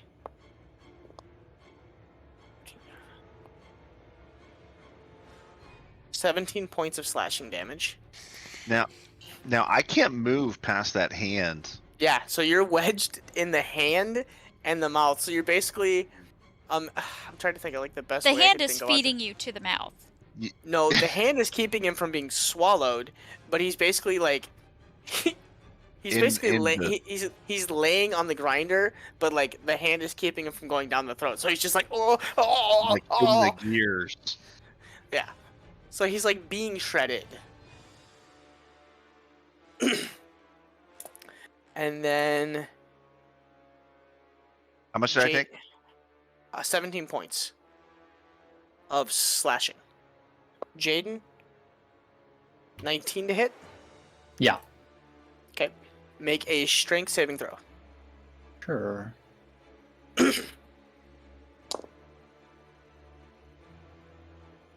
17 both times. You are currently grappled and being pulled. Actually, how many feet are you within? Oh yeah. You are grappled and you are being devoured. Like the start of being devoured. You're like instantly grabbed and pulled towards the mouth. Mm-hmm. That's his turn. Jason. You watch as you're behind the table, you watch as like everybody is just like getting pulled into this creature's mouth. And Kaz is currently bouncing off of a bunch of teeth while holding onto a giant hand. That's kind of like giving a middle finger like out the side of the creature. I'm gonna go out this door. And Jason's gone. Everybody's grappled. Everybody except for you and Alwyn. That's right here. Yes. Yeah, because of the fucking sentinel, ass barbarian that keeps me in place. They're tendrils that are around him, or is it his hands? He has 2 hands now and 6 tendrils that are flicking around in a tongue. Okay. Just think of Do you count unsheathing a sword as an action? no. So I want to take my short sword. I want to pole vault off this table, Oh. and I want to try to cut one of those tendrils free. For I'm not sure who this is. Kaz, that tendril is inside of the mouth. So you're not getting to that one unless you want to get on the side and reach into the mouth a little bit and try and cut. How about this? How about can I get on top of his head? Okay. It's going to be a higher And- DC. It's gonna be an athletics check. Athletics or acrobatics? Yes. I'll do acrobatics. Okay. Give me a second here. I gotta think. Okay. All right. A 23. 23. Yeah. And then, so I'm on top of his head. And that was a disadvantage? What do you take for No, disadvantage? never mind. No, never mind. It would be a disadvantage because, yeah. No, it's fine. And Yeah, then I'm wait, going Gord. to slash one of the tendrils that's nearest to me. Okay, so that'd be either Morn or Freya. Who's hurt more between the two? Definitely Freya. Yeah. Freya? Okay. I'm gonna try to free her then. Okay. And that is. Do I need to roll the hit? Correct. Correct. Okay. Let's see here.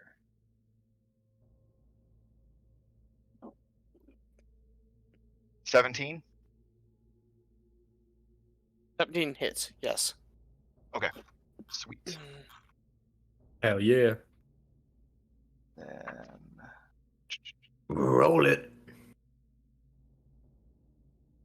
Rolling, rolling, rolling. which one's the D's?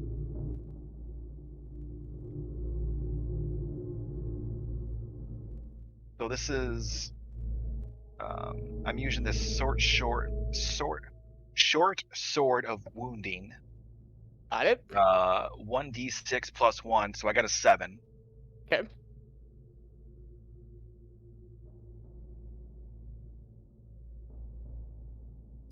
Sounds like a pretty gnarly weapon. I do what I can. I'll eat him.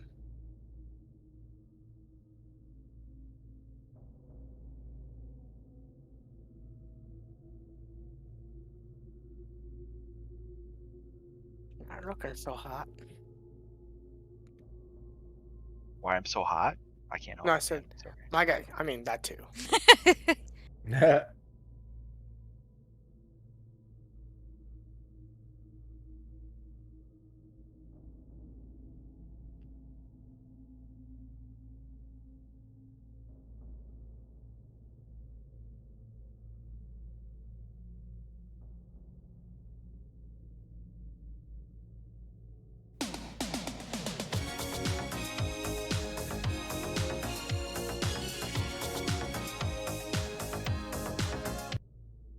Why is that?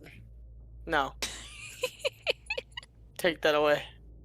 Gross. Don't ever do that. What? Disgusting. She put the never gonna give you up. Rick Astley us. You're never gonna give should be up. like- on- That's Won't like negative let you That's like down. negative inspiration. So like your next attack is at disadvantage. So double disadvantage. Gross. Hey, a good song.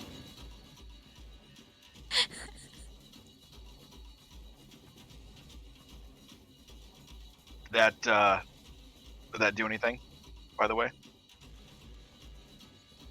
I don't know. You didn't tell me how much damage. I said 7. Got it. So you jump on top and slash down. And you slash down towards the tendril. It cuts it a little bit. You do some damage.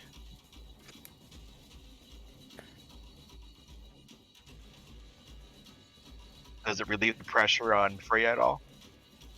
You'll find out. Oh, okay. Ginge, I don't want to die.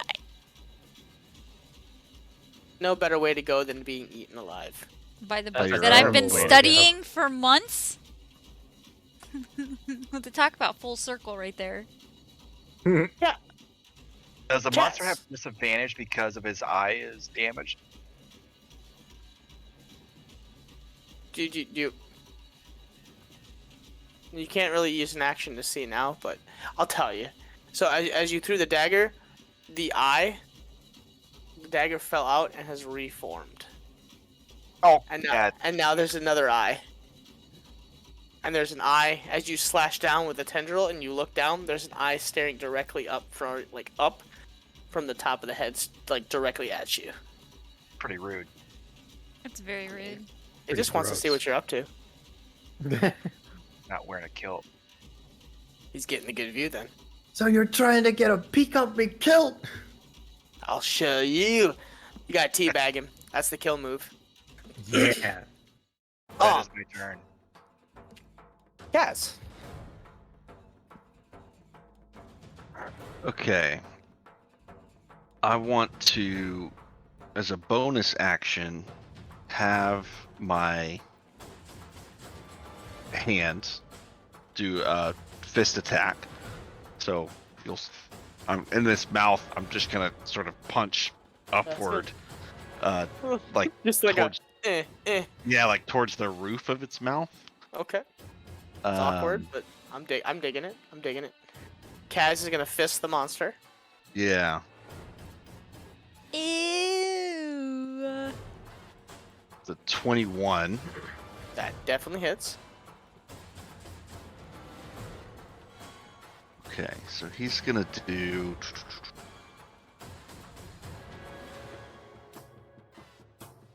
Oh yeah. What is that? Oh, I guess that was. Oh, that's. How does that work? Oh, that's just because one of them was an 8. So that's 24 damage. 24 force damage. Ooh. Ooh. He's spicy. And then spicy? Why is it For- spicy? for my action, so here's what I'm thinking. The mouth is wide, right? Because the hand is a large creature. It's kind of halfway in there. I'm sort of halfway in there. This is a big, wide mouth, right? Mhm. Okay.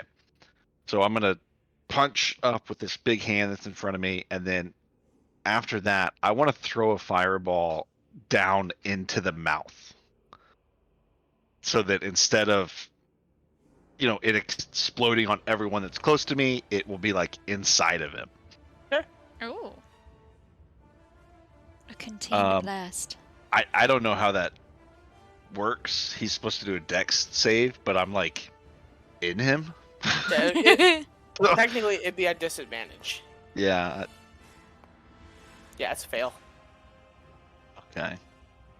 Get him. So I'm hoping this is going to be contained in the creature's guts, but we'll see. It's 33 fire damage. Kaz, Morn, Freya, and Jaden roll dexterity saving throws at disadvantage because you're grappled. I don't think grapple actually does give you disadvantage on dex saving throws. But the DM can thinking. overrule that. It's not because of the grapple. It's because you're being held in place in front of this giant mouth, and all of a sudden flames come roaring out of the stomach like a cauldron, like a fire blast. It's basically saying that You we can't just roll out of technically the way. would not be at disadvantage though, because you could see it coming and you have that barbarian feat. Yeah, that cancels out. Yeah. Everyone rolled so bad. So all of you guys take 33 points of fire damage as Hey, fuck you guys. as Kaz, you're in the mouth and you're like, fuck you, and you cast it down and in. It hits the belly, ignites, and then everywhere that a mouth is, it shoots out like cannons. It's like a backdraft. So hold Yeah. on. You said 33 points of damage? I believe that's what Kaz said. That is Yeah. legit how 33 many fire hit damage. points I had left, so I'm down. Oh. I killed Like on I the didn't nose. do it. I had 33 points left. I You hit it didn't on do the it. nose. I didn't do it. So, so Oh, no. Kaz, as you're like, fuck you, and you flat it down and in, Morn, you watch by as you watch as the mouth opens up and a bright light swells at the bottom, and you're like, "Oh shit!" And you like kick yourself off to one side, and Freya's like, "What?" And like turns like, "What?" And then turns back and goes, "Oh!" You're not And dead, just gets Freya. You're just smoked. KO'd. Unconscious. Oh yeah. Yeah. Yeah, she's Need, unconscious what, and grappled three- and being I think pulled 3 towards a tries. mouth. I know it's been a while since we played. Oh, this is gonna be juicy. So, Jaden, yeah, all of you guys except for Morn take 33 points of damage. Morn, you take half.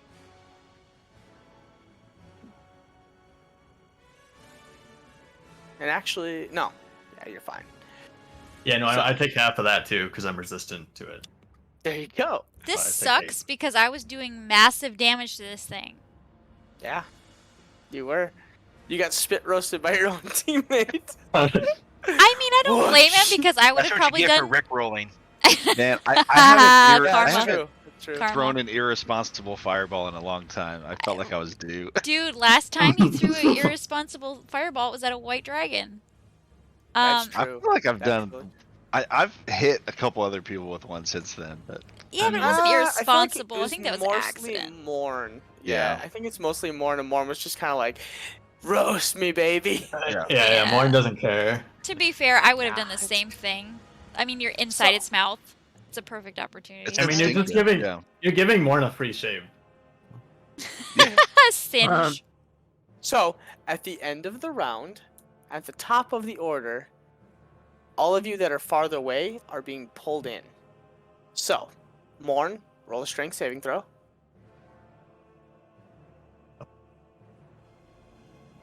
Would my unconscious body be ignored at Mhm. this point, or is it still being Wait, wait, I have advantage.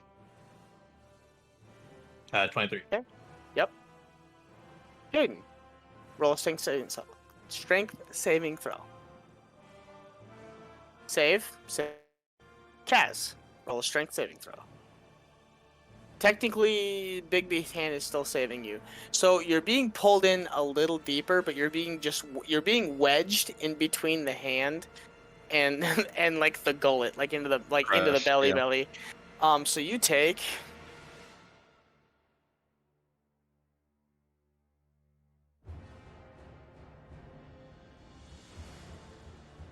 18 points of slashing damage. What's the 19 doesn't pass? Is that right?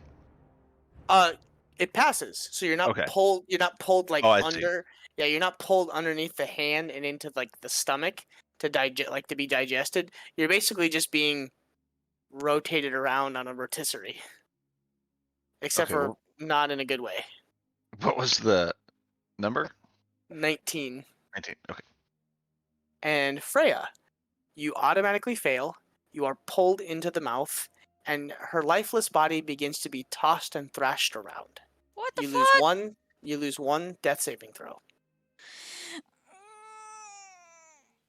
As Morn, you manage to pull against the tendril. And as you pull against the tendril, you look down, you look away for a split second. And as you do, you look back and Freya's body's gone. And you look back and Freya has been dragged into the mouth. And all of a sudden you just see her start to flop against the mouth and she's being pulled directly towards the gullet.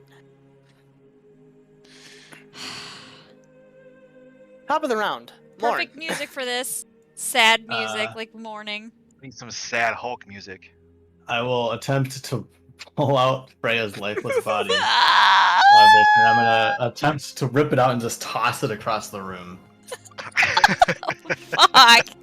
Hey, you know, No respect. in dire times, you do what you can. 15. 14. All I needed. Actually, I rolled with advantage. Nope, I rolled even lower. Yes. So you're able to get a hold of Freya and you pull her out of the mouth. And you begin to pull her away. You are still grappled, but she has Yep. been pulled free. And am I able to toss her away? You can toss her away, but she does take damage coming out, so she loses another death saving throw. Yep. What? I'm gonna toss her across the room. He's pulling her And- along the teeth. And as a bonus action, I will cast Healing Word, which is going to heal her for a total of 3 hit points. She's up at 3. Those druid levels looking pretty good. I mean, Oh. I was a little worried when he said throw her across the room, and I was like, "Okay, how we throwing, buddy? We sliding or we throwing?" Fucking throwing. Dang. Okay, so you are now placed on the opposite side. You have 3 hit points. Wait, Not for that the- far. You weren't tossed that far. He moved you. You are literally right next to Morn, maybe like right about there-ish.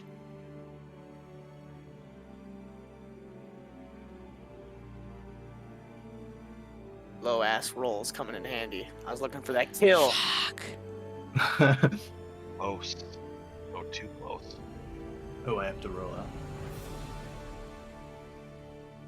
And actually, technically, she wouldn't have taken damage coming out, but she would have taken 2 death saving throws going in because she was automatically unconscious, and it was technically on the ground, so she would have lost 2 right off the bat. So So, you get 3 saving throws, right? Yep. so either way, she was at 2. Yep. Yep. But now she is stable. Correct. That was close. I'm stable. Yeah, no, I have 3 hit points. So I'm up. Alwyn. Right. So And well, unless Morn, are you done? Yeah, I'm done. Yeah. That's not an attack. That's just an action. So. seeing this unfold, and seeing Freya temporarily out of danger but in dire straits, I'll go over and channel my healing power through my hands and say, "By my lady's will, you shall not die this day if I have anything to say about it." And I'll pop you 45 hit points Ooh. Let's go. Nice. with my Thank lay you. on hands. Fuck yeah. GG team. So you should have 48 Yes. now. And Healers are Huh. convenient. What? Healers are convenient to have. It's a nice luxury. Right. Well, I mean, until Alwyn, her last healer was Caitlyn, so Yeah, we've hadn't had a proper healer for a long time. and then we do a one And shot and then- we all roll bards. Next campaign, something to think about. Went from all fighting to all support. hmm.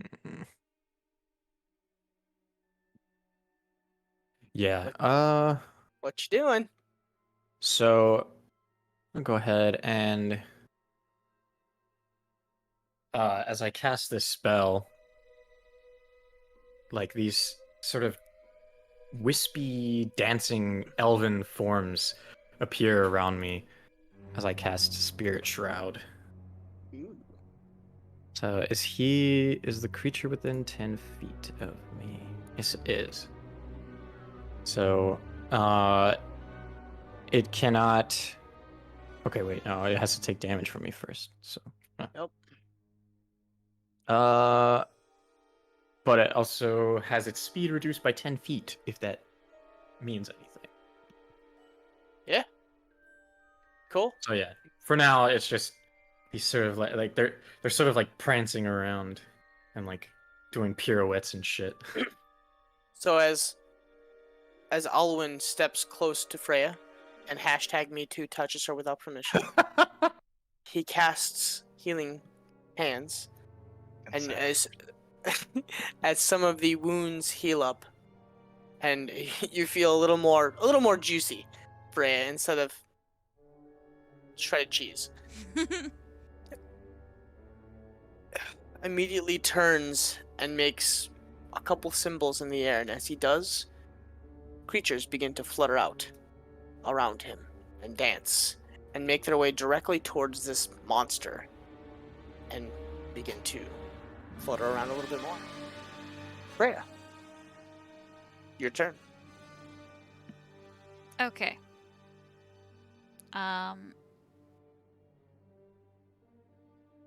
Yeah, I'm gonna pop off. Let's see. What Do we it. Get him. What do I got here? I'm Get going. that motherfucker. Yeah. Yeah. Let's not be so volatile, people. It's just a creature. It's just trying to live. Whatever. Fuck your couch. Go, coach. I'm not gonna say the rest of it. I'm gonna cast as a bonus action. Gonna cast Zephyr Strike again, and I still have Hunter's. Oh no, I don't, because I took damage and I got knocked unconscious, so I probably don't have Hunter's Mark anymore. Because there's no way I kept concentration on that, right? Yeah, I actually forgot about that. Yeah. 'Cause concentration. Roll a couple times. Because you took a lot of damage. Actually, no, because you went unconscious, so I you went would have lost unconscious. it Yeah, I automatically. figured I would Yeah. have completely Never mind. lost it. Okay, so I'm just gonna do Zephyr Strike, and I'm gonna attack twice. I'm gonna use my feet, take a -5.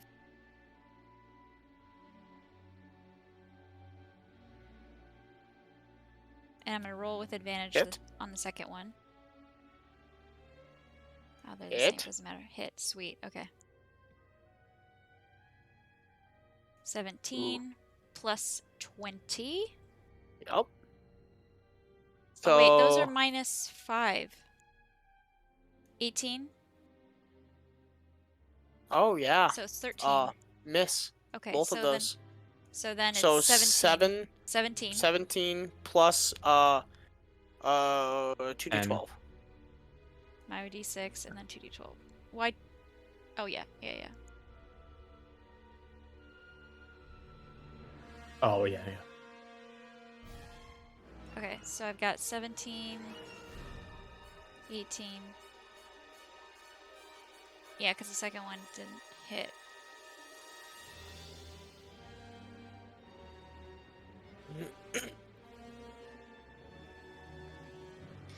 And that is, yeah, I used my bonus, so that's all I'm gonna do.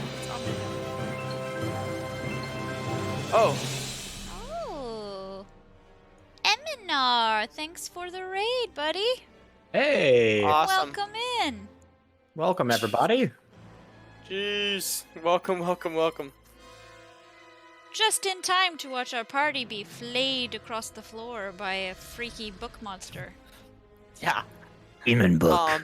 Demon book. As you wind up being healed and getting the bearings back to your body, you take a step back, draw another arrow, reach back and pull deep into the bow once again and fire.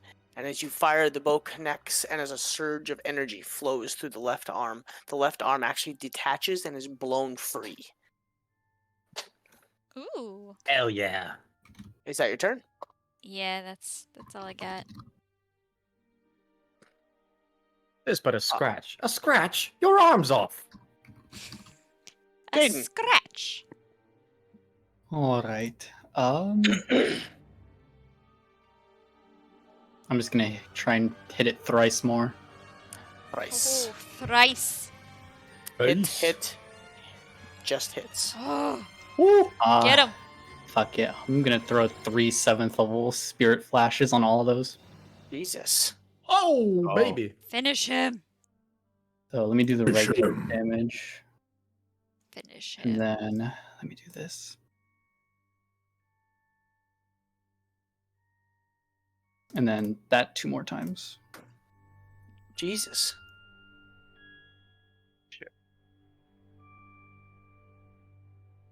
Yeah. God damn. Keep in mind, I used literally all of my fucking spirit points, so I just did everything that I had. I normally don't do that, but we need to kill this thing. How do you want to do it? I mean, he had like Yeah, 20 it's like hit a points. 106, I was gonna say, 162 Can I damage. jump Yeah. off first? Yeah, right. As All I'm of a sudden, being, Jake's just like, yeah.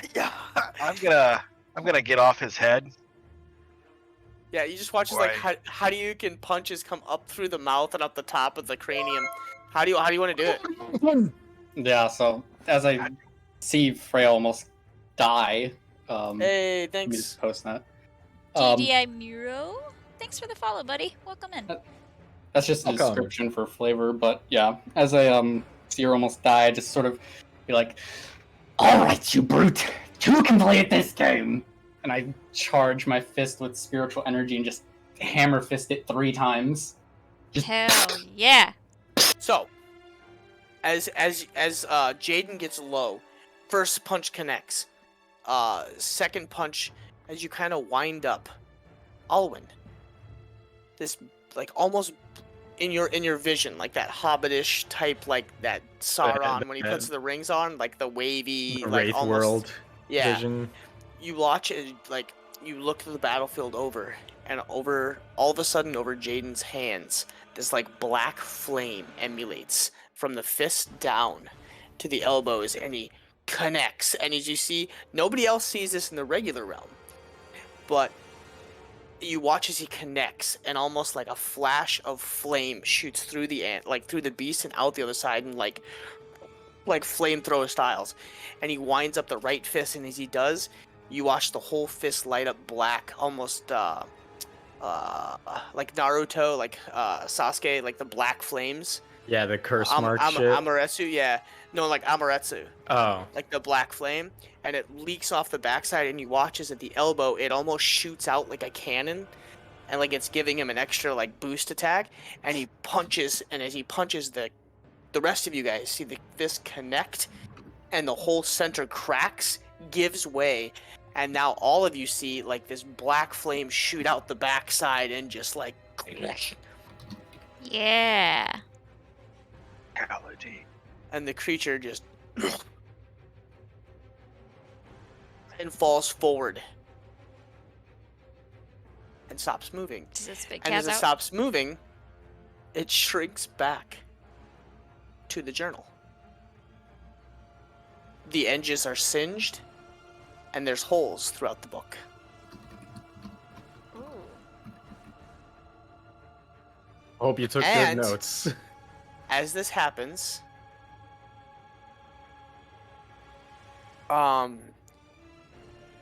think Harry Potter, the movie where they're at the Quidditch, like the world Quidditch maps, the death mark in the sky with the like the death face Yes. as it comes Yeah, as yeah, it comes yeah. as it comes screaming down towards them. A face appears, looks almost identical to the Undying one, a dark hood figure, and you just hear, I'm not gonna do it, but a high-pitched scream as this spectral ghost face like pops out of the book and screams in all directions and like rushes towards all of you, passes through you, and out the other side of the house. combat over? Combat is over. Whew. What the hell was that? Was another one of you inhabited by a malevolent spirit? I'm gonna just look at Jaden and point at the book, and then I'm gonna pick the book up. It You worked. could have warned us that you sensed maybe another one of these spirit thingies. Oh, well, you didn't happen to tell me that you were housing another one. Well, clearly, this book was holding some form of creature. But Interesting. Strangely enough, Jaden, the book never gave off a creature vibe. Interesting. Says he looks over the book and notices that it's skin bound. Where did you even get this thing? Because I've never seen this before. I'm gonna like hold it tight. I'm gonna like pull it in and hug it possessively. As you get 15. Oh, what? Oh, Kaz. Oh, Yeah. I'm casting Cure Wounds on Gonna hold it kind of tight to my chest and be like, oh, actually, dang, Ginge, it was a long time ago. Where the hell did we get the book from? Oh, it was the dude's tent when we were in Mugthal. Yep. Right? You got it from. I'm gonna have to go way back in my fucking notes. In that Continue on. I'll warlock's tell you. tent. Yeah, it was the Yep. warlock. So I'm gonna just be like, Gromash. Gromash. Okay. The life warlock. Yeah, The that's it. basically World of Warcraft, not Mal'Ganis, but dang it, I can't remember what his name is. I can't remember his name either, but I know who I you're can't. talking about. Yeah. Kond! What's his name? Hold on.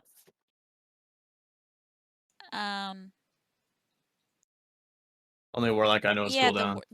There you go. Gul'dan! Gul'dan, Yeah, Gul'dan, thank yeah. you. Gul'dan. Yep. Like that very hunched over bones. Yeah. Kond!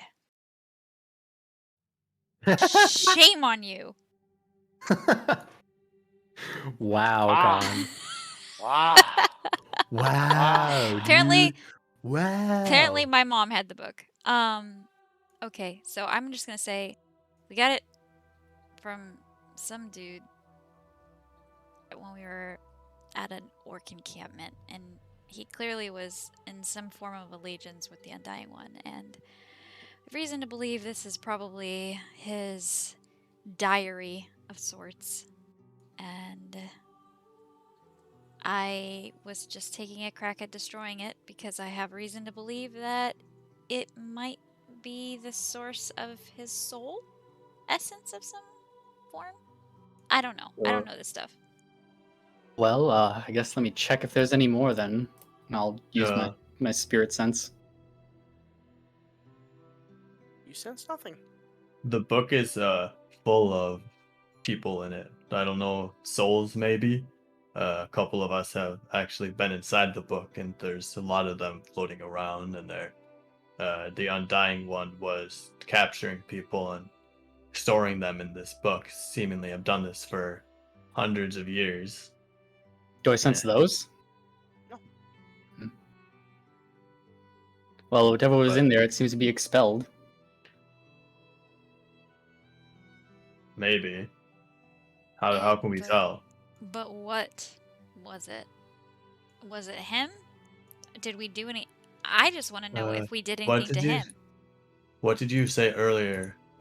Something about freeing a soul. Oh yeah. It was. Seek the weapons to destroy the soul. So maybe it Yeah. worked. It said. Destroy the soul Seek the to free weapons the. to destroy the soul. Destroy the soul to free the soul. So maybe we freed the soul. Or remember, Morn, that there were souls in this book? When you and Ping both got sucked into it? Yeah. I wonder if who could check if they're still in there. I could open it and try it again, but I don't know if I'll be able to get out. No. That's okay. That's far outside of my area of expertise. I deal with ghosts and the like, not aberrations from the far realm.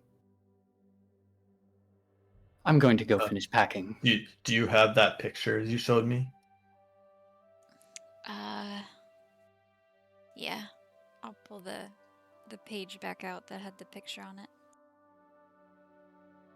Okay. And I'll give it to Morn. No, I'll lay it out on the table. It's there. Just kind of show the group so they can see it. Okay. Same as I described it before. It seems that Freya's bow worked as the weapon. Yeah, it seemed like it was really hurting it. So there must be something to that. I guess I'm just curious what happened, though. If anything happened to the Undying One. If anything that we did here did anything.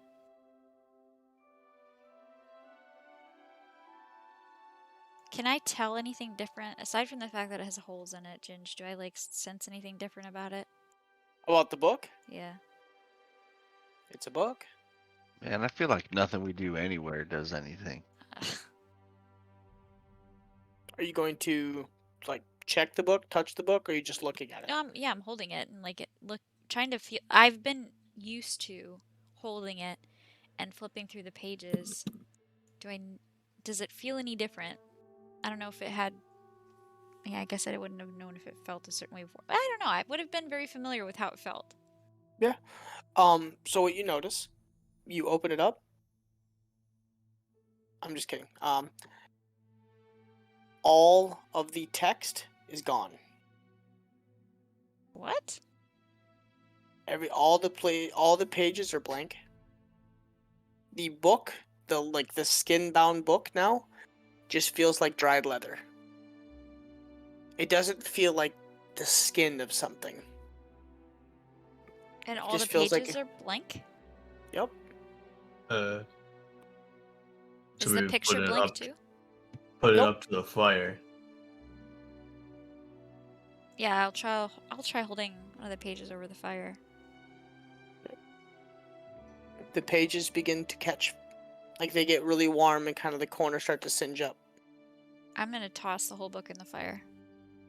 It lights right up. Easily. I'm just gonna watch it burn. Seems like that worked. We destroyed the book. Did something. We just don't know what. So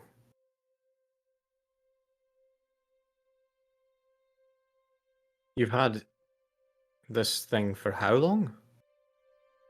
I don't know. Months. A very long time. Ever since Selena, we got Selena back. Yeah, it's been a long time. Almost a year probably now. Yeah, almost. You guys had this book the whole time, and it's never done anything like this before. No. I mean, it's a Well, weird book. We've tried to destroy it before and we hadn't been able to do anything to it No. until now with that weapon.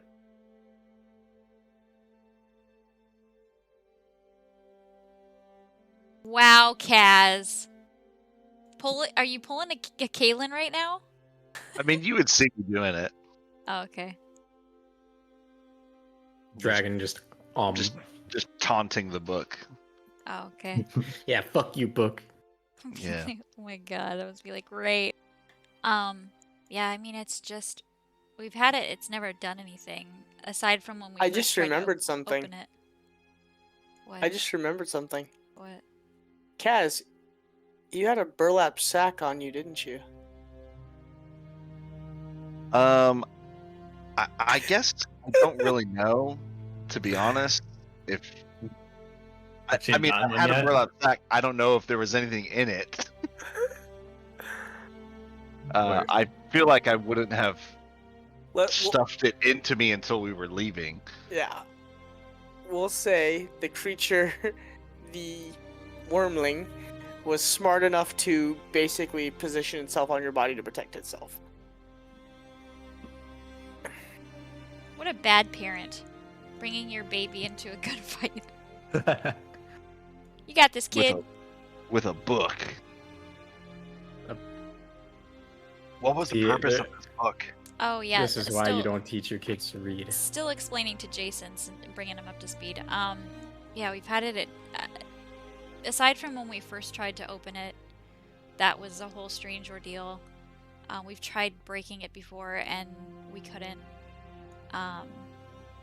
It basically, from what we gather, it's like a journal or more like a biography for the Undying One, and it has a lot of information about him and kind of where he's been, what's happened, anything kind of revolving around him.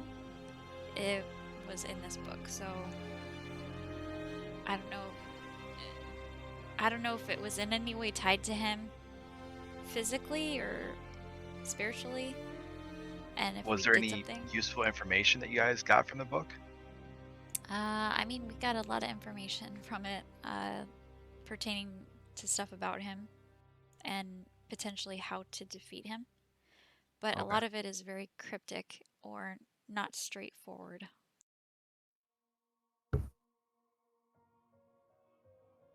So, from what we know, there are special weapons around Rothos that are needed to harm him, and I guess that kind of shows with how much my bow was hurting that creature. If it was in some way tied to him, I guess that would make sense. Have you guys gotten any other items from people that might be possessed? Not anymore. No. In our possession Not at this anymore. particular point in time, no.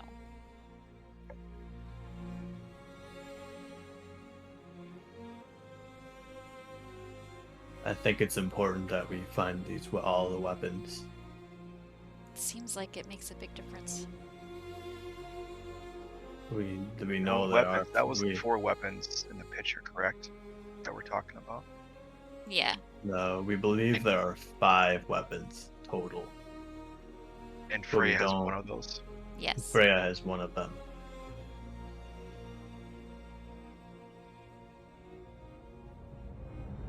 There's a... Let me pull it back up. There's a bow. There... Which I gather is the one that you hold in your hand. Yes. Yeah. I Oh was no, looking at there's only 4 weapons. there's 4. Killing a ship is going to... There's a great axe, and the great axe we believe to be somewhere in the mountains. But we've been down there, and it's a maze that's constantly changing. Well, what I know and about full of the Great Axe is that it was held by the Goliath Joran. He was called the Immovable Mountain. Mhm. Last seen was the Evercrest Mountains, He was last in the mountains. and There he was was there was- challenging a white dragon. So we've been there Which we- before. Yeah. So it's possible if we That found cave. the dragon, we could find the axe. What if that cave that white dragon was in was where Joran died, and that's where the axe is? It might be. There's a sword. Yeah. He was drunk, had the sword. He was so powerful that he would drink before he fought to get more of a challenge. Last seen in Is Scepter. Yep. Or gone. Challenging Or withered banned, hand maybe. members to duels. There is a staff held by Borme, who's a dragonborn. He was known as Blink. Yeah. He had the ability to teleport rapidly. He did something like Bobo. He created a created box a- that he could go into. It but was like a puzzle world. And the Last- box was called Stylus. last seen in Scornsfold. Scornswald, yeah. I've heard tale of this Organ. They're a legend told down many generations in my tribe. In The fact, wizard is Moon part Elf. of me was hoping I could find out what happened to them, or if they were even real to begin with. The wizard was a Moon Elf. The No. wizard was a Half- dragonborn. The The Dragonborn was the one that had the sword. Staff? The staff, yes. staff, and he was last seen messing around with his puzzle box. Yeah. Right. I was asking Alwyn which one he knew.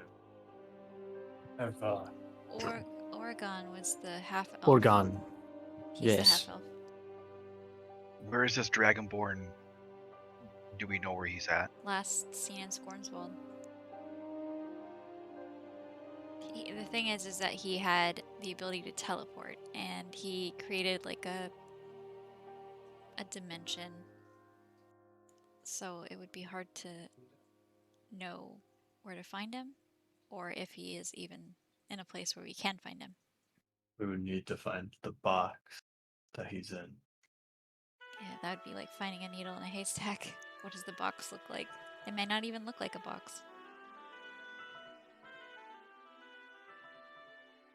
But yeah, so that's what we have so far with where these weapons are. Can you Are pull there up the other Rothos map? dragonborn around? Can you pull up the Rothos map, Ginge?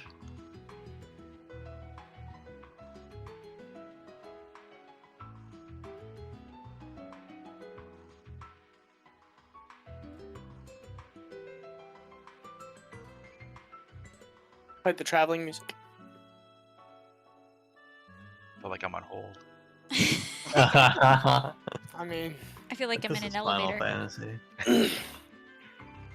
Um. So what did you ask about Dragonborn? Are there other Dragonborn around? In here Or in is he the Jupiter, only one? yeah. Yeah, there's other Dragonborn here in Jupiter with us. They have very, scales. very few. Very, very few. Like, you've probably only seen about 4. Yeah. They are quite rare, especially nowadays. I would think that they would maybe know where this other Dragonborn could be. Wouldn't hurt to ask. You could be right. It seemed like he was pretty well known. Kind of Maybe famous. Kaz will have a kid Dragonborn. We'll have a what? Makes you say that? I got really weird really quick. Oh no. But from what you've gathered, an item was lost here.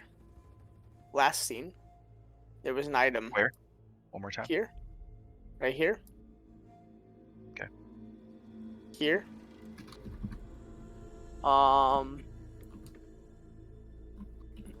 And then somewhere in here. Yep, and then somewhere in the Evercrest Mountains. And then you guys recovered the bow from here. Yeah. Yeah. Did you get the bow the last game, or have you had that bow for a while? It's been it's changed probably what in the 50s? A few sessions. 50s probably. Okay. It's had it for Yeah, a hot it's been minute. a little while. Yeah, it's been like 20 sessions, I guess. Was this the most Not really. powerful that you've seen, the bow? I mean, yeah, I've never seen it. I do what haven't seen it did. light up like this before. No. It seemed like it was reacting to that creature. That's why I think it has It's something almost to like do that with the weapon Undying One. is maybe that weapon is attuned to that book of or that demon of sorts, and that was the only thing that could really do it damage. Yeah. Alwyn, Yes. you would know that these weapons were actually called shards of fate. They were the weapons of fate. They were used to battle the Undying One and basically the bad gods of old, because they were made from shards of the gods. Like fragments of their power. Correct. Basically pieces of their body, like a toenail or a fingernail, like basically pieces of their body were used in the creation of these weapons. It's coming back to me, the things I've been told growing up in the order that I was a part of. These weapons were, told to have been forged from divinity and used to battle the old gods, as well as the Undying One, it seems. If, And If they the are known path- as the Shards of Feet. if the Hate. path hasn't changed, I think I could get us back to where we fought the white dragon. Though I wouldn't be able to get us back up the chute we fell down after we fought it.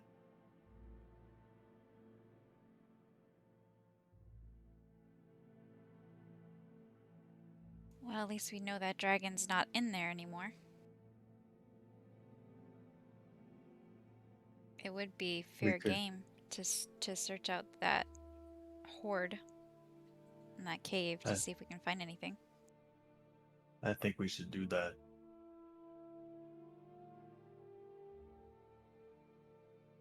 They're all within our reach, so I mean, it would be smart.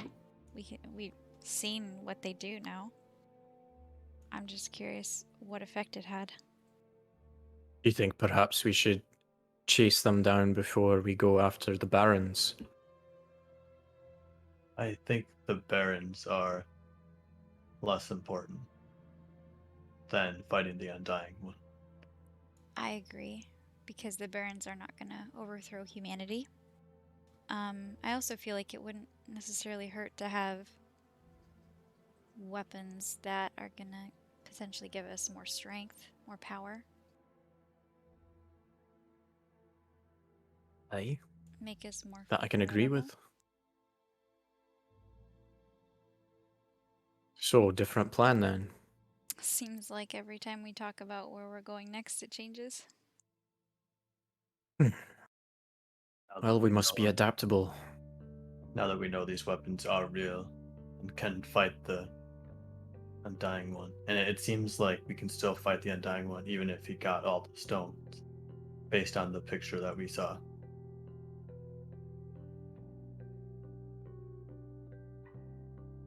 Yeah. Well, it's from what I've heard, he may already have a few of them. He Perhaps it definitely is does. best that we chase down the shards of fate. I don't think we tell anyone. Some people still think we're going to Steinthorn. Maybe we could keep it that way.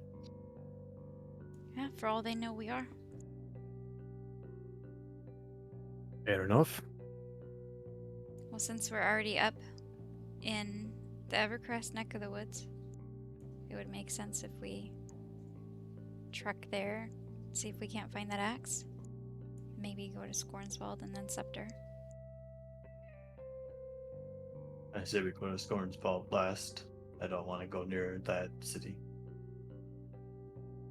There was also a shit ton of gold in there.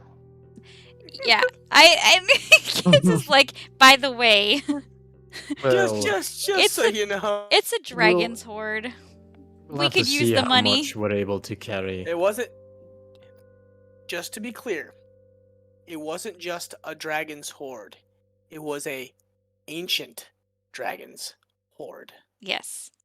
And if you'll remember, unfortunately, we did create a lovely fissure right through the center of its hoard. So a lot of that gold just dropped in the water. So we already know that we can fall Okay. down there safely. So if we need to, we can do that again. That'd be really fun. Out of character, Reese tracing our steps. Let's drop down the fissure again that Kalen threw himself into, feign deathing, and then go We through can also- the Dwarven City. We're going to be coming from the other direction. Yeah. This was not available at the time, but I also have a spell that could help us breathe underwater. So if we need to recapture something from under the water, we can do that too. Guess however much Well, money we can get. Whenever Kaz took the spell, he took it only so she could go digging for treasure at the bottom of a lake. This was exclusively what I was thinking of. Yeah. Yeah. I mean, Well, I mean, the weapon could have been in there, right? yeah, possibly. You have no idea. We didn't know we were I- on the lookout for it before. I think we Well- should rest first, though. If it's all the same to you, I at least would desire a visit with our friend Bobo before we set off. I don't want to tell Bobo that we're going into the mountains. I don't have any plans on telling him where we're going. There's something I need to say to him, though. Why do you want to talk to Bobo? Alwyn's attracted. I can't help it. It's the There- pheromones. There's something on my mind weighing heavily, and I should like to get it off my chest as soon as possible.